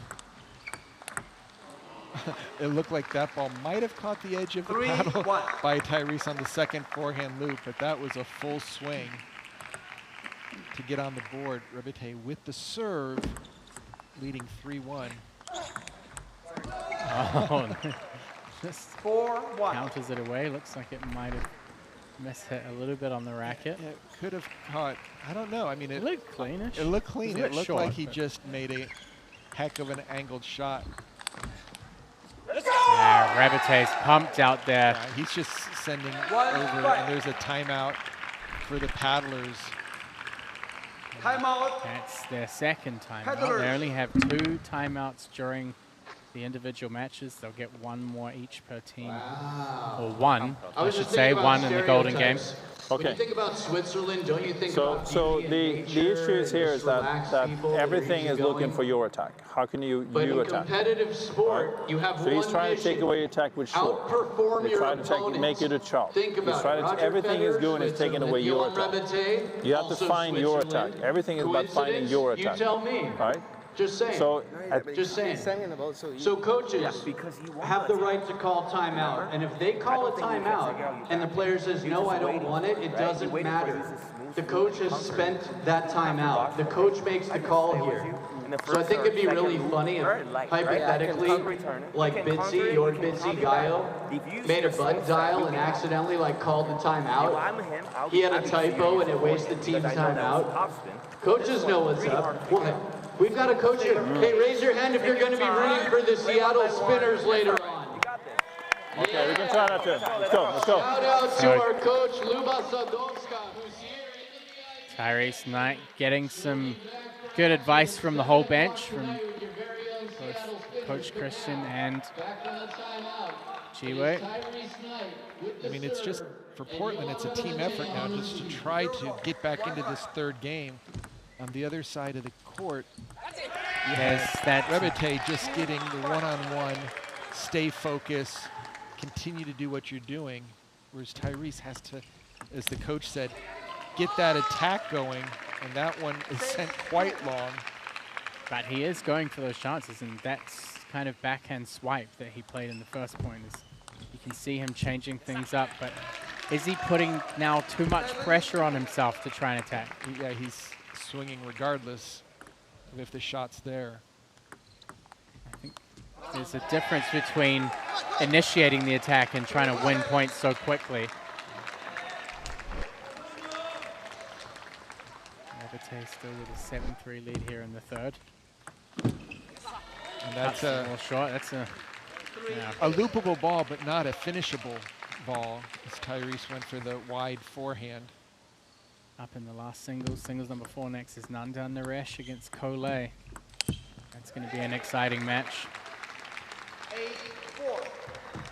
Every one of these matches that we've seen tonight between Portland and Texas has just been so eye-opening.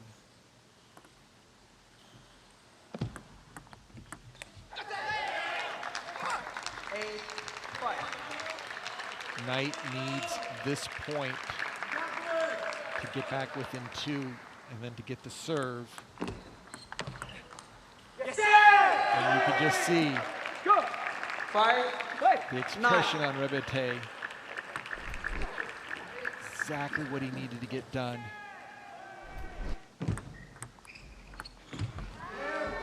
And just an overplay. 5-10. Got the ball he wanted, but unable to convert. Tyrese recovers from the net ball. Goes through broke on that last ball. Johan Rebete wins 2 games out of 3, putting on a show for the parents. And the Texas smash close to within 2. This is a lot of pressure alleviated off the Texas team because the next match is going to be tough. There's that big, he's out there playing tennis on that last ball, a big 2-handed backhand. But Johan Rebete ultimately the winner here, and we're going to go and get a chance to chat with him in just a moment.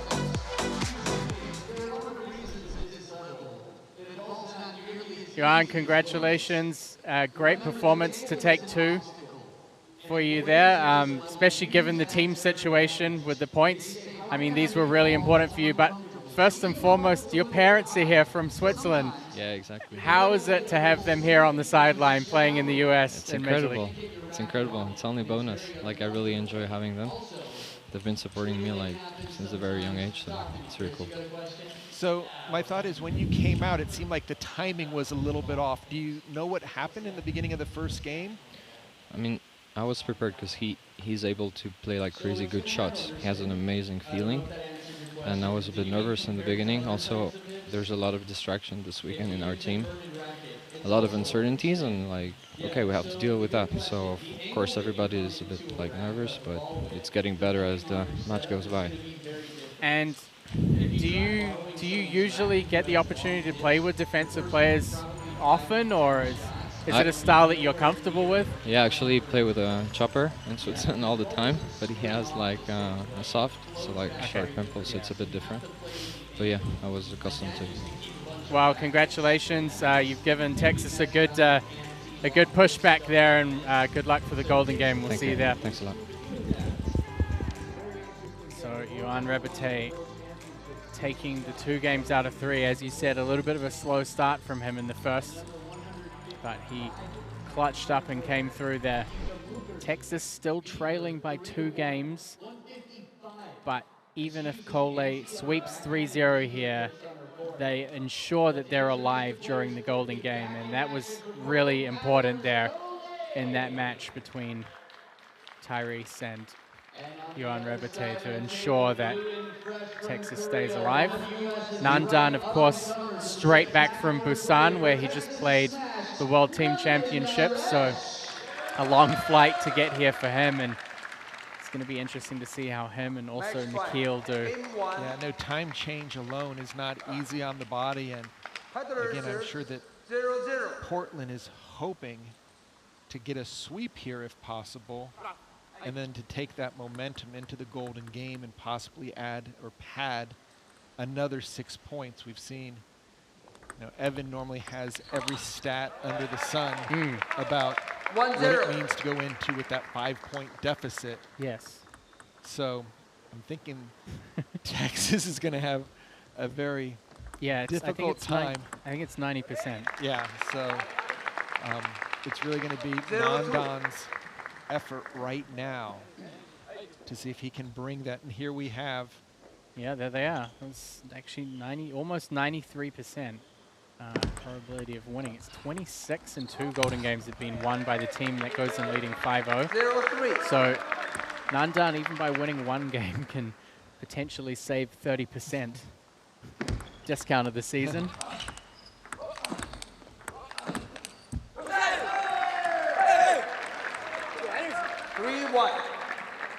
Cole second on the MLTT standings, 22 and 14 in singles. That's one of his stronger, the reverse pendulum serve variations, not just from the service position, but also from the middle of the table and across on the forehand. Tough to read them, tough to return them with some intent. Right. No, putting it on the table, Yeah, not an exactly. issue. Case in point. Putting it on the table where you're not going to see a blistering forehand loop for a winner. Much easier said than done, and he never loops it off the end of the table. It's always going off at such an extreme angle, so your footwork has to be absolutely moving early to cover the angles. Yeah, Kole, for me, in terms of technical precision, is one of the players that I like to watch more. And Nandan has to go for shots. He's not going to win by playing safe and keeping it on the table. Yeah. But he just needs to make sure that when he does go for the shot, that it's a high percentage, that he's not just going for shoving the ball over the table as fast as he can. Now, these two have played twice before in MLTT. On the first occasion, which was pretty early in the season, Kole won 3-0. The last time they played, Nandan was able to take one game, which was by huge. golden point, but yeah, really, really big. Not easy to win games against a player like Kole. And when you do win, like this first game, if Kole can close it out, a game relatively easy, the chance of sweeping really go up, because it's not like you've had an 11-9, 11-9, 11-9 like we saw in the very first match with Kazahara and Jiwei Shah. Give a free game, makes it that much easier.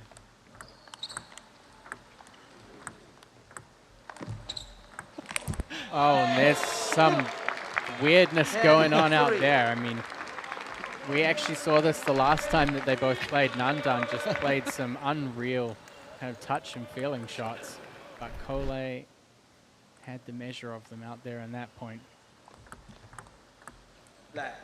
10-3. It almost looked like I can do you one better with this underspin sidespin loop. And there's the serve and attack from Kole. Simple execution gets him over the line. 11-3 the first game. For one player more than the other, of course, is game number 1. You might have heard some of the names that is over here put it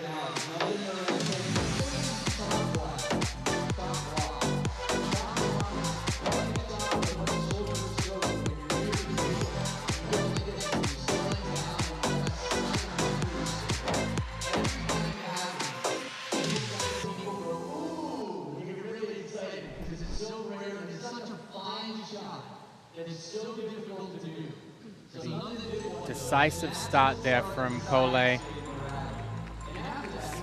While he's ranked 2 on the MLTT standings, he's certainly the dominant player in the West Division. Of course, when they played the cross, he wasn't there, so he didn't compete. So we didn't get to see the face-off between him and Enzo, who's currently #1 on the standings. There's that rally again between the two, and Kole just almost going for a Tempin bowling hook on that one. So players come back. Nandan Naresh starting off with the serve. He's got some work to do, and the Portland Paddlers made a little bit of a run there. They've equaled things with the spinners, but the Texas Smash are really pushing back to try and keep themselves in the lead. The golden game is going to be pretty important in this matchup.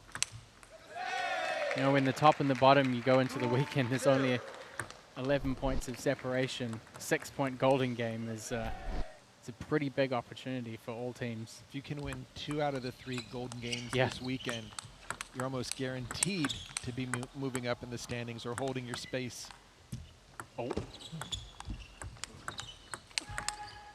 Oh, that's in contention to be one of the better points this weekend. That will be a top 10. With Nandan coming in with a big backhand loop after some heavy side spin. There's a little snake action there. 2-1.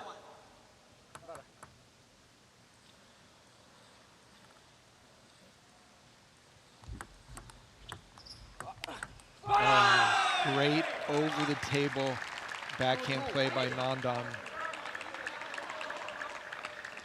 He knows he can take a game because he did it last time they played. There's no better chance to take one right now to bring Texas back within 2. Nandan really going for broke on that half long ball. No hesitation there. Nandan just giving himself a lot of self-encouragement. He's telling himself energy, energy, energy.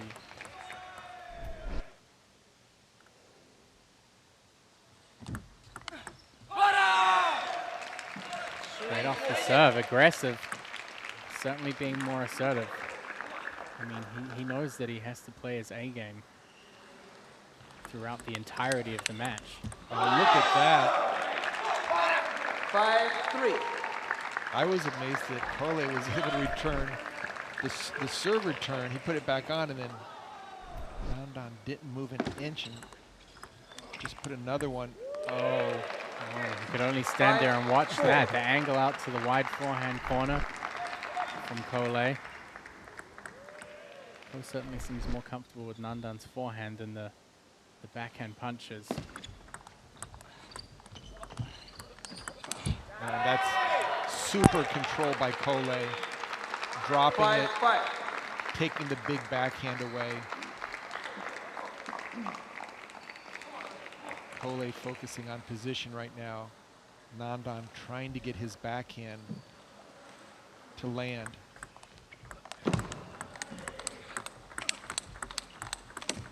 And they're throwing hands out there. The speed just picked up so quickly. Each one just looks like a hand grenade being thrown over the net. No hesitation.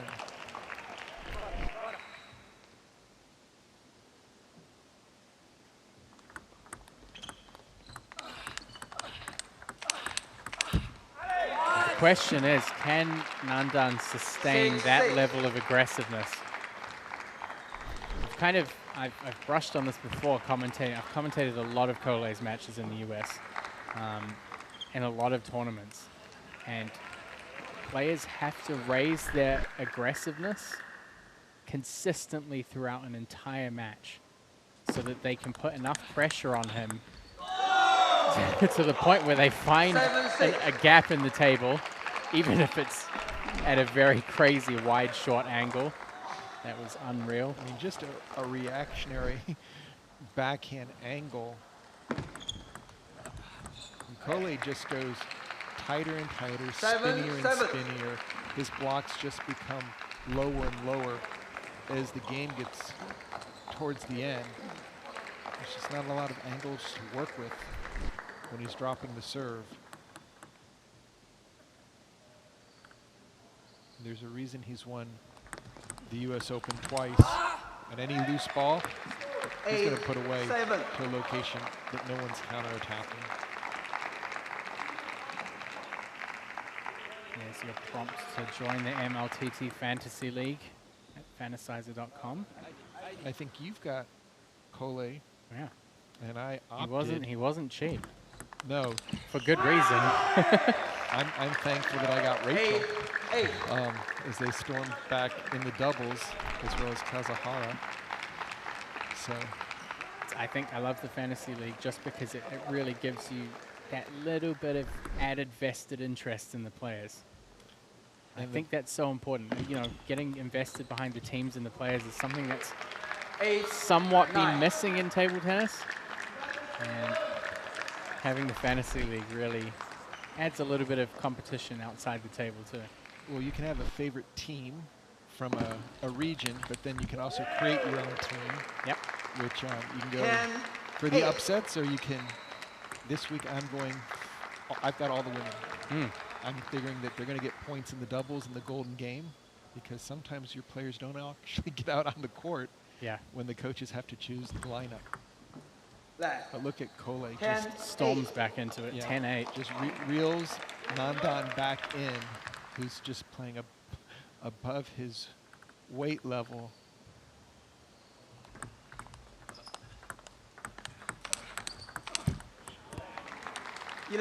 Cole takes the second game, 11-8.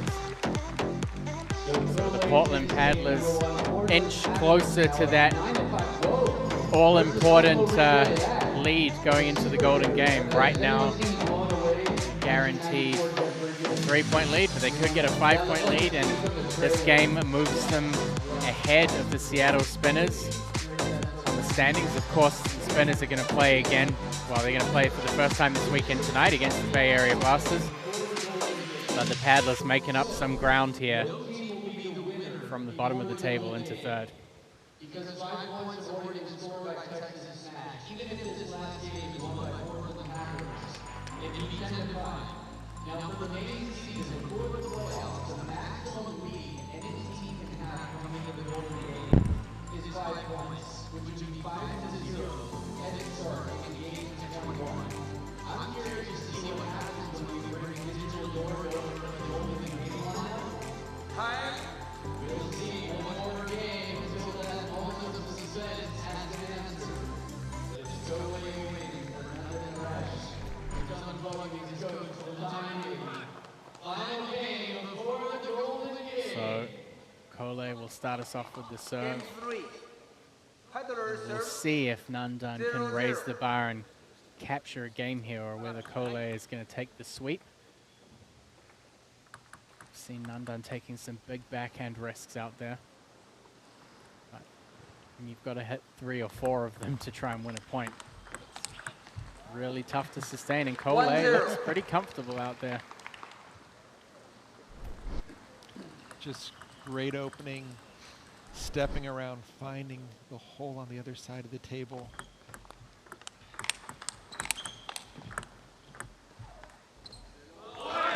Misses that opportunity to get the ball. He's got a bit of almost a smile on his face there after that one.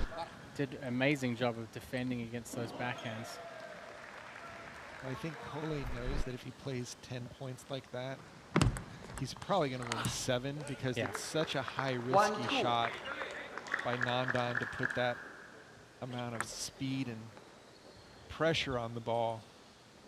Well, that's why he's very much the man to beat here in the West Division. 3-1.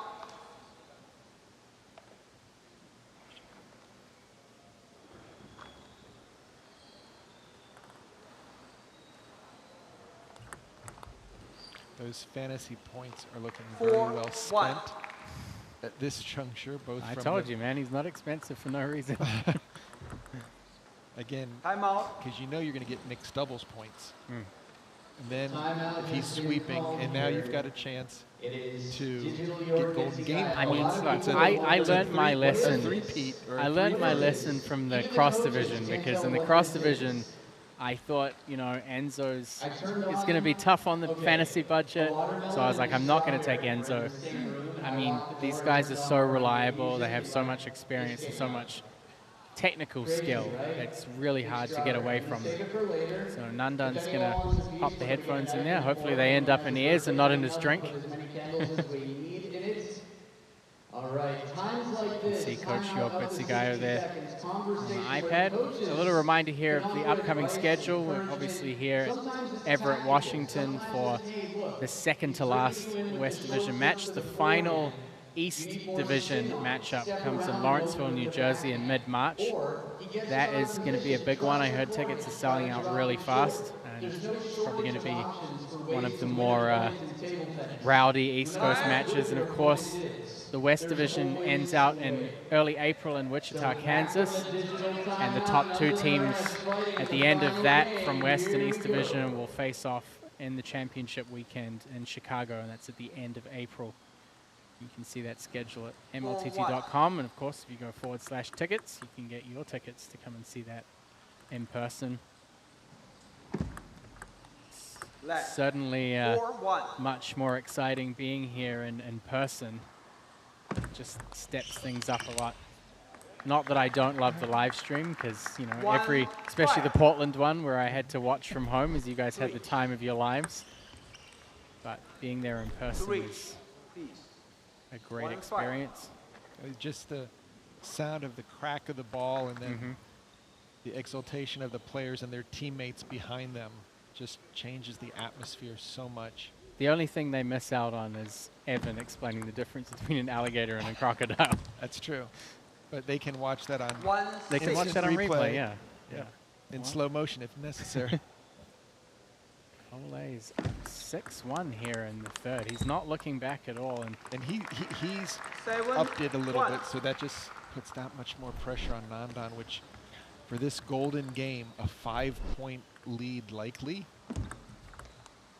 I mean, the one thing that stands out about Cole is he has such stability in his legs. Like the foundation of his footwork movements is so solid. You very rarely see him getting pushed off balance. That first spin, low and heavy, and it sends a message no matter where he drives the ball in.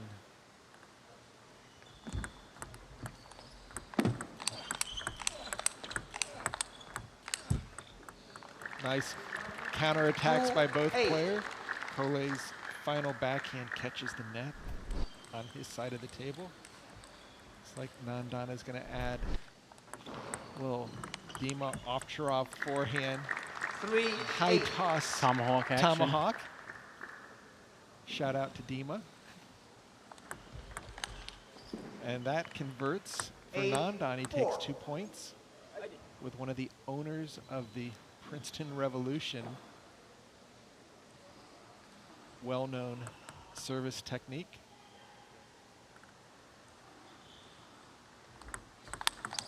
And going for broke, pulls himself within 3 points. Cole now jumping over the backhand side, trying to force a more safe return, and I'm going for the heavy. He's managed. He's done a good job of clawing back some points here. Oh, here comes. Okay. Okay. He's looking for a highlight opportunity. Right. Here. Yeah, he's like, I made 6 of them. That should give me something. The problem is not really moving his feet all that much. Well, he stated on numerous occasions that he wants my commentator's pick points.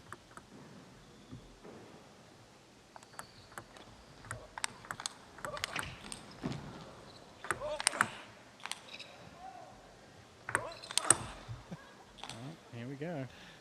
Oh, that's not going to make it. That last smash actually went shorter than the prior one. Took a big jump. And now Cole with the serve.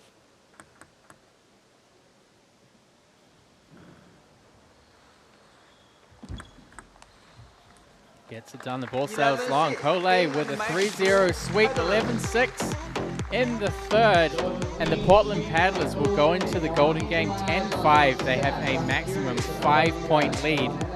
Will the Texas Smash be able to claw their way back from that? 92.9% chance says no from Evan Lepler. But you never know.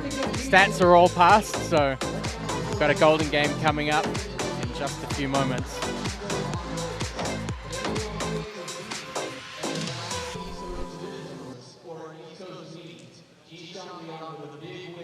Before we head into that Golden Game, of course, we'll take a look back at the matches that came before. Started off with a big clash between Kasahara and Jiwei Shah. Very close games, all 11-9. It was Kasahara who came out on top. Labaka and Isaac Ortiz in the second game, a complete reversal from their last match in the cross division, saw Vila come out on top 3-0. The doubles was another tight one. A bit of a repeat of last time, came down to 1 golden point. Cole and Rachel Sun coming out on top. Despite a slow start, Johan Rebetes did Texas some pretty big favors in the next match by winning 2 and keeping their hopes alive for this upcoming Golden Game. Because, of course, we knew the rest coming in here. Cole, top team, winning 3-0. And, of course, Commissioner Flint Lane is going to go through the Golden Game picks here. Thank you, Adam. Okay, the Portland Paddlers are leading the Texas Smash 10-5. You'll be starting with a 5-point edge in the Golden Game. Texas, since you're behind, you will be making the first pick. Who is your first player? Johan Rebete is your number 1. Coach, your number 1. Tyrese Knight is your number 1 and your number 2.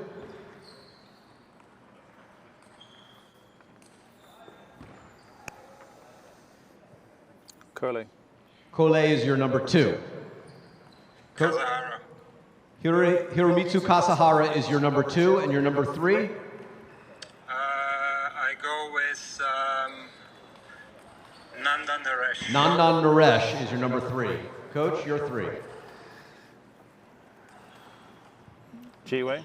Jiwei Shah is your 3, and your 4?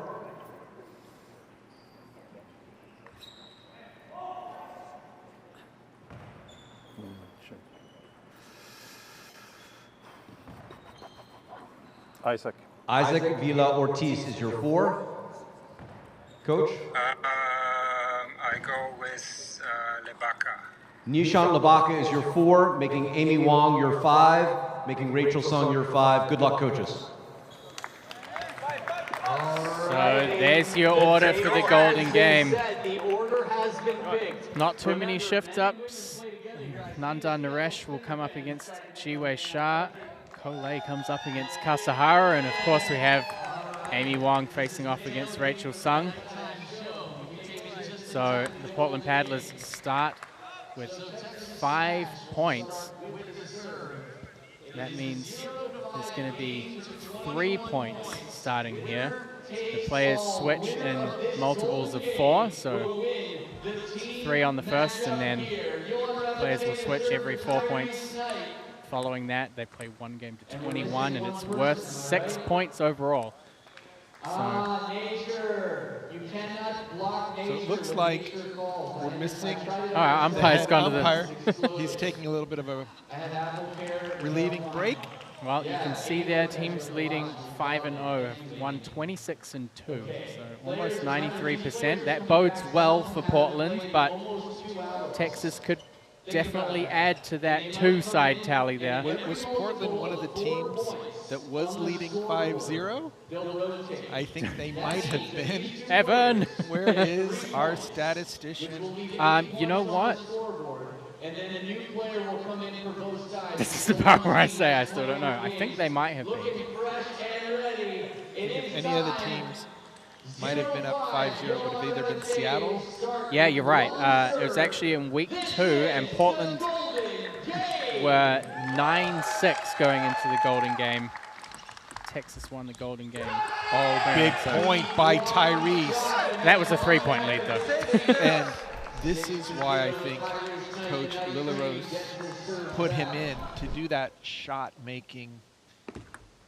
Doesn't need to win 11 points. He just needs to win 3 out of these 4. And now a 7-0 lead for Portland.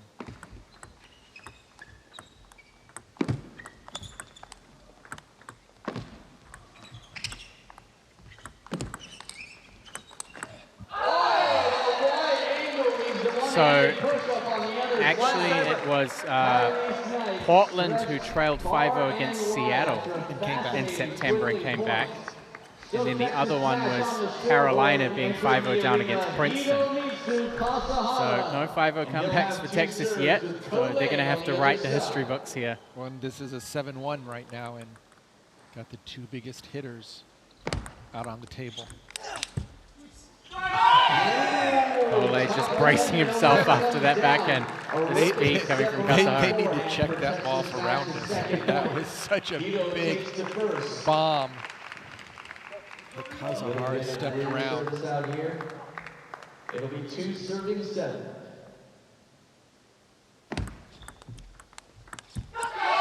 Kasahara taking both points on his serve. Making their way back in. Kole now. Sweet. Strong. Keep your eyes. Big things can happen. Yeah, big change up in the order from Coach Jörg Bitzigeio. Will they pay dividends here?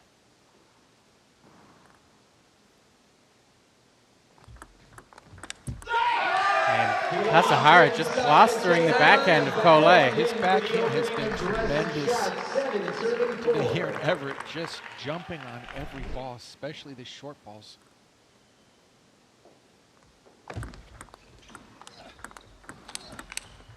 Kole calls 1 point. Jiwei Shah and Nandan Naresh face off This here. is going to be a great matchup here.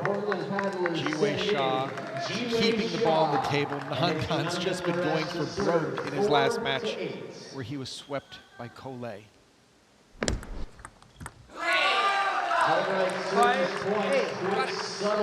These are the biggest points here if Nandan can even up the score. Oh, Nandan just bottoms out on a third ball attack with his backhand. Let's see, he kind of had his weight a little bit more on the right leg. Leto. 9-5.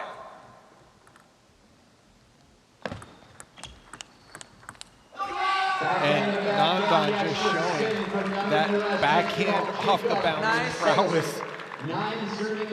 Suddenly coming off the back of a match with Collet will help him here against Jiwei. Wow, those were 3 big points. After Kazuhara did 3 big points.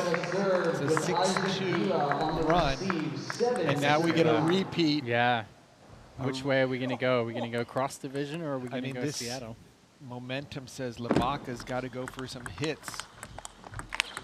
And look at that. Body blow by Lebaka, sending Vila off the table. I love watching Amy's reactions during the Golden Game. You can see that she's kind of aware of what position she could end up in. So she wants the team really badly to win those points, so she's not in a pressure situation. And there goes the 5-point lead. Texas has brought it back to even. And Portland going for the timeout. Remember, they only have 1 timeout. Mejor saquen medio largo derecho. During the Golden Game, just 1 timeout. Él va a hacer saltar lento, luego pronto, ¿no? Es el mejor saque. That's pretty crazy. Esa sirve Think about that. otra vez. 9 of the last 11 conspiracies. Digo, ya son. I think it's just incredible play in person. Tú tienes ganas de ver. Okay. Come on, guys. Let's fight hard. These are absolutely monstrous points for both teams. 6 points on the line. Texas can steal the win, 11-10, or Portland can blow this match up, 16-5. And a ball misses the table. Big serve by Vila. 10 serving 9, Isaac Vila, the second The serve. side of the table. But now, back to back, and the ladies, the roommates, the doubles partners. The women Warriors enter the arena. It's Amy Wong to serve to Rachel Sung at 10 points each.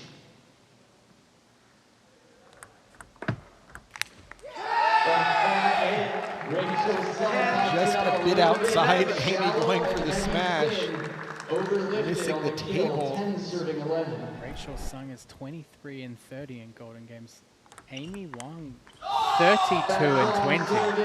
So Amy Wong actually has one of the better records in the Golden Game, despite how nervous she always looks on the sideline.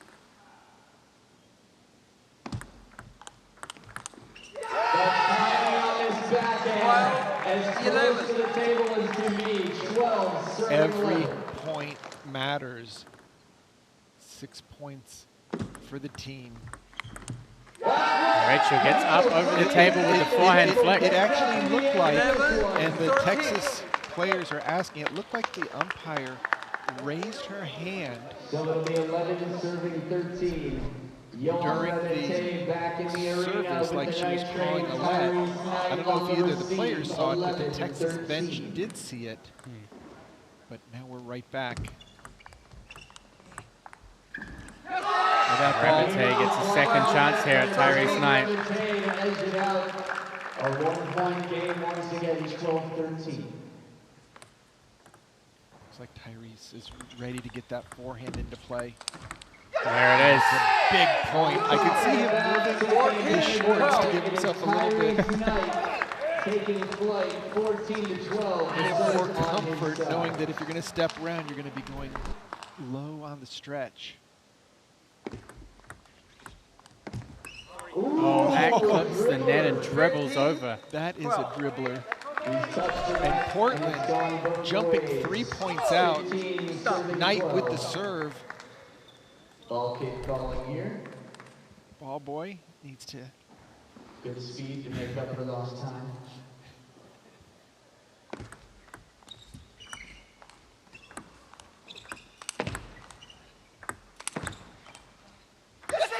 Oh, Rebete got that net ball back and kind of caught Tyrese off guard, but then just backed straight up off the table.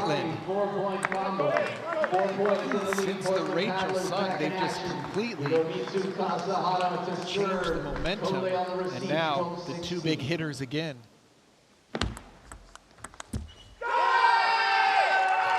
Oh, they're getting vocal out there. What a change in pace, momentum, confidence.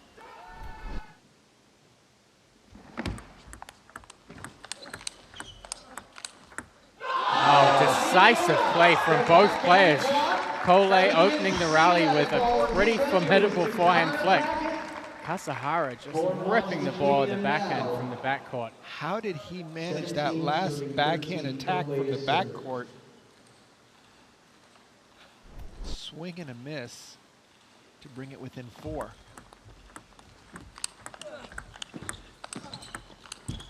And Cole has the angle. Kasahara, he had an opportunity down the line there. Just so much side spin from Cole.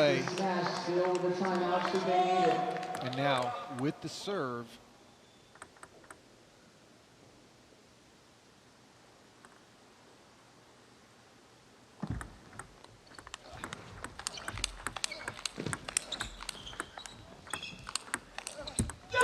Oh, just insane rallies between these two.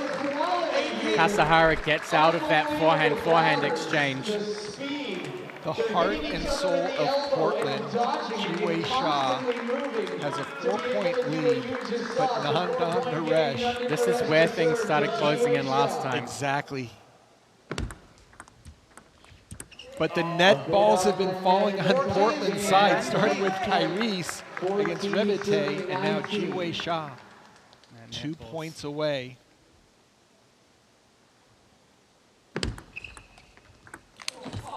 Oh, and he misses. It's a costly point from Nandan Naresh. The bounce kind of threw him a little bit. 2 serves for Jiwei. Oh, what a forehand counter. An absolute bullet from Nandan Naresh. Jiwei made a great shot. Nandan just played even bigger. And Jiwei won't have the honor of finishing it for the team. Nandan keeps the Texas smash alive, and Nishant Labaka is going to have to take all 4 here. And we know what happens if all 4 go for Texas. It's going to be the lane. And Amy and Rachel.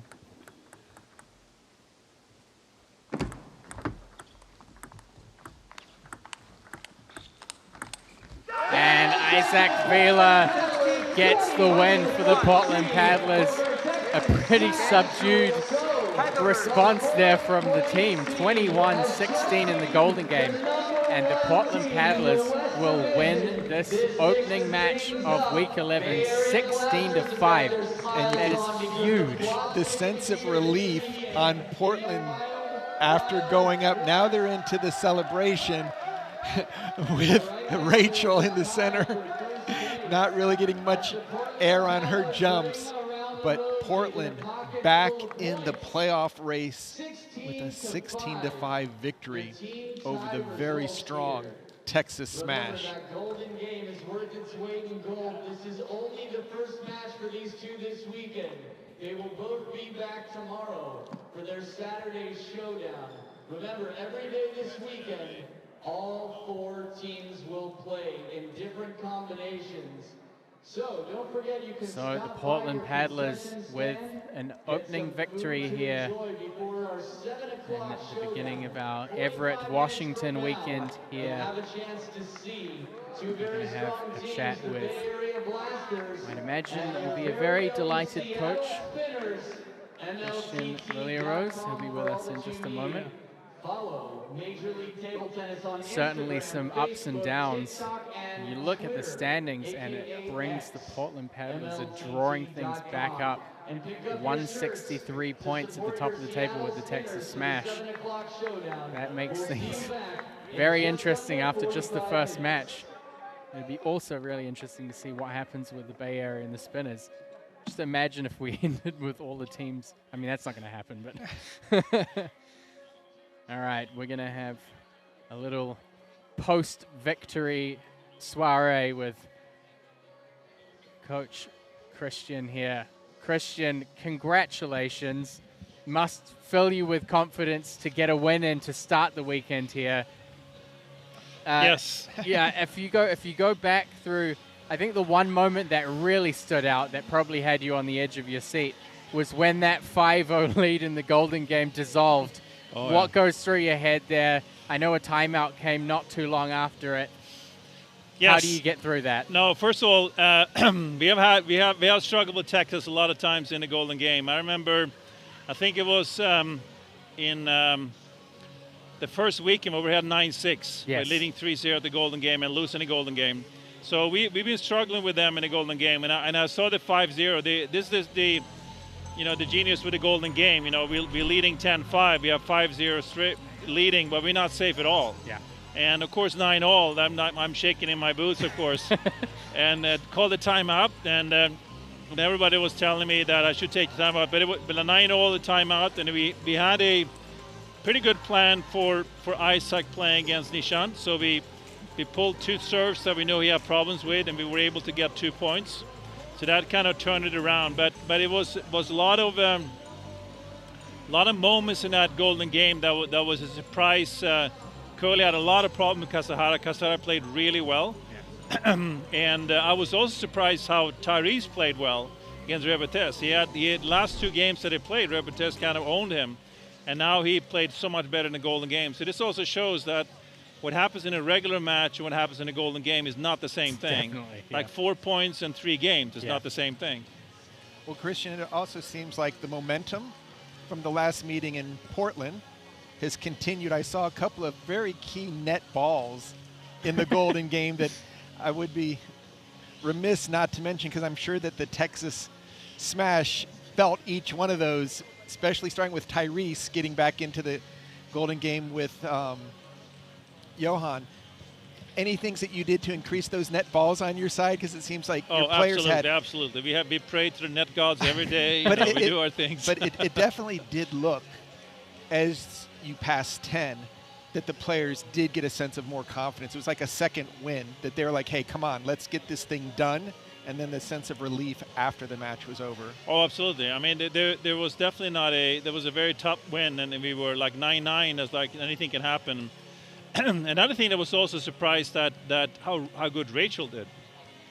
Rachel and Amy had played Golden Games in the past, and Amy just totally dominated. Now Rachel did really good. I think she got 3-1. That was a big surprise too. So it was a lot of shifts that I didn't expect.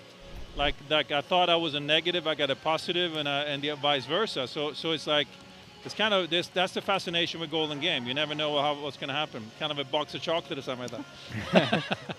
Well, Christian, 16 points to 5. That brings you up to be tied for the top of the table right now. Right. Obviously, there's still 2 more matches left tomorrow and Sunday, but with any luck from your side, we'll see you back here in another post-match interview. Congratulations again. I hope I can talk to you again. Thank you. Some great run-throughs from Christian. It's always good to have that insight. At the end now, we're going to talk to the anchor of the team, Cole. Cole, congratulations. Again, kind of become a recurring theme for you. You do well in the singles, you do well in the doubles, and then this time a little more challenging in the Golden Game. Yeah. What was it for you that you found more difficult playing against Kasahara in the Golden Game? First, he have a really good serve, right? He have very strong serve, really spin, up spin, side spin, top spin, under spin. Everything really. So if you return a little bit late, then the ball is going more spin. So you have to always catch the first moment when the ball bounces on the table. But somehow, yeah, I don't think I'm not going to think I'm going to win the return, you know. I just, yeah. So Cole, not only are you a great player, but you're also a very strong coach. My question to you is, you're playing Nandan, and he's just playing some shots with his eyes closed. What do you do as a player to deal with somebody who's just making shot after shot? What is your mind when you're in that situation? First, I think you really have to forget about how strong he hit the ball, because if you are really think so much about that, then disturb you. You get nervous, you know, and then the situation even worse.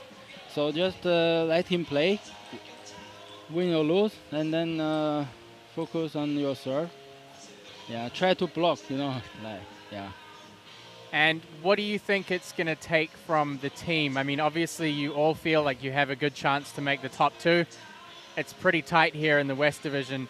Obviously, there's a lot of pressure on you to get your points. But aside from that, thinking about the team as a whole, what do you think needs to happen to get you guys over the line? I think it's teamwork, right? It's everyone try the best, you know, get 1 point, not lose 3-0, and then point by point. This is very important, Well, Cole, congratulations on another great performance and for really leading your team all these weeks that you've been here. Thank you. Thank you. A fantastic performance. You can take a look again at those West standings currently. Texas Smash and the Portland Paddlers tied up here, and the Portland Paddlers have somewhat tarnished the Texas Smash's singles record there. They were drawing 50-50, but Portland Paddlers move up a considerable amount there from being at the bottom of the table. Of course, the Bay Area Blasters and the Seattle Spinners will be playing in around about 35 minutes time. So a good chance for everyone to take a short break, but we'd be sure to be back here. I mean, these West Coast matches, they're going to be heated. Sean, what's your final take here on this this Portland and Texas match? It just shows you the intensity and the drive. Portland back in the game. Texas, as Johan Rebate said, they've been facing some changes. Their coaches in here, they're doing everything they can. But I cannot wait for Seattle against Bay Area Blasters. That is going to be such an amazing matchup. Yeah, and it really shows how the teams have surged. There's been surges and lulls. Which team is going to be surging this weekend? We'll find out soon enough. 35 minutes away, and it's going to be the Bay Area Blasters taking on the Seattle Spinners. We'll be back with you shortly.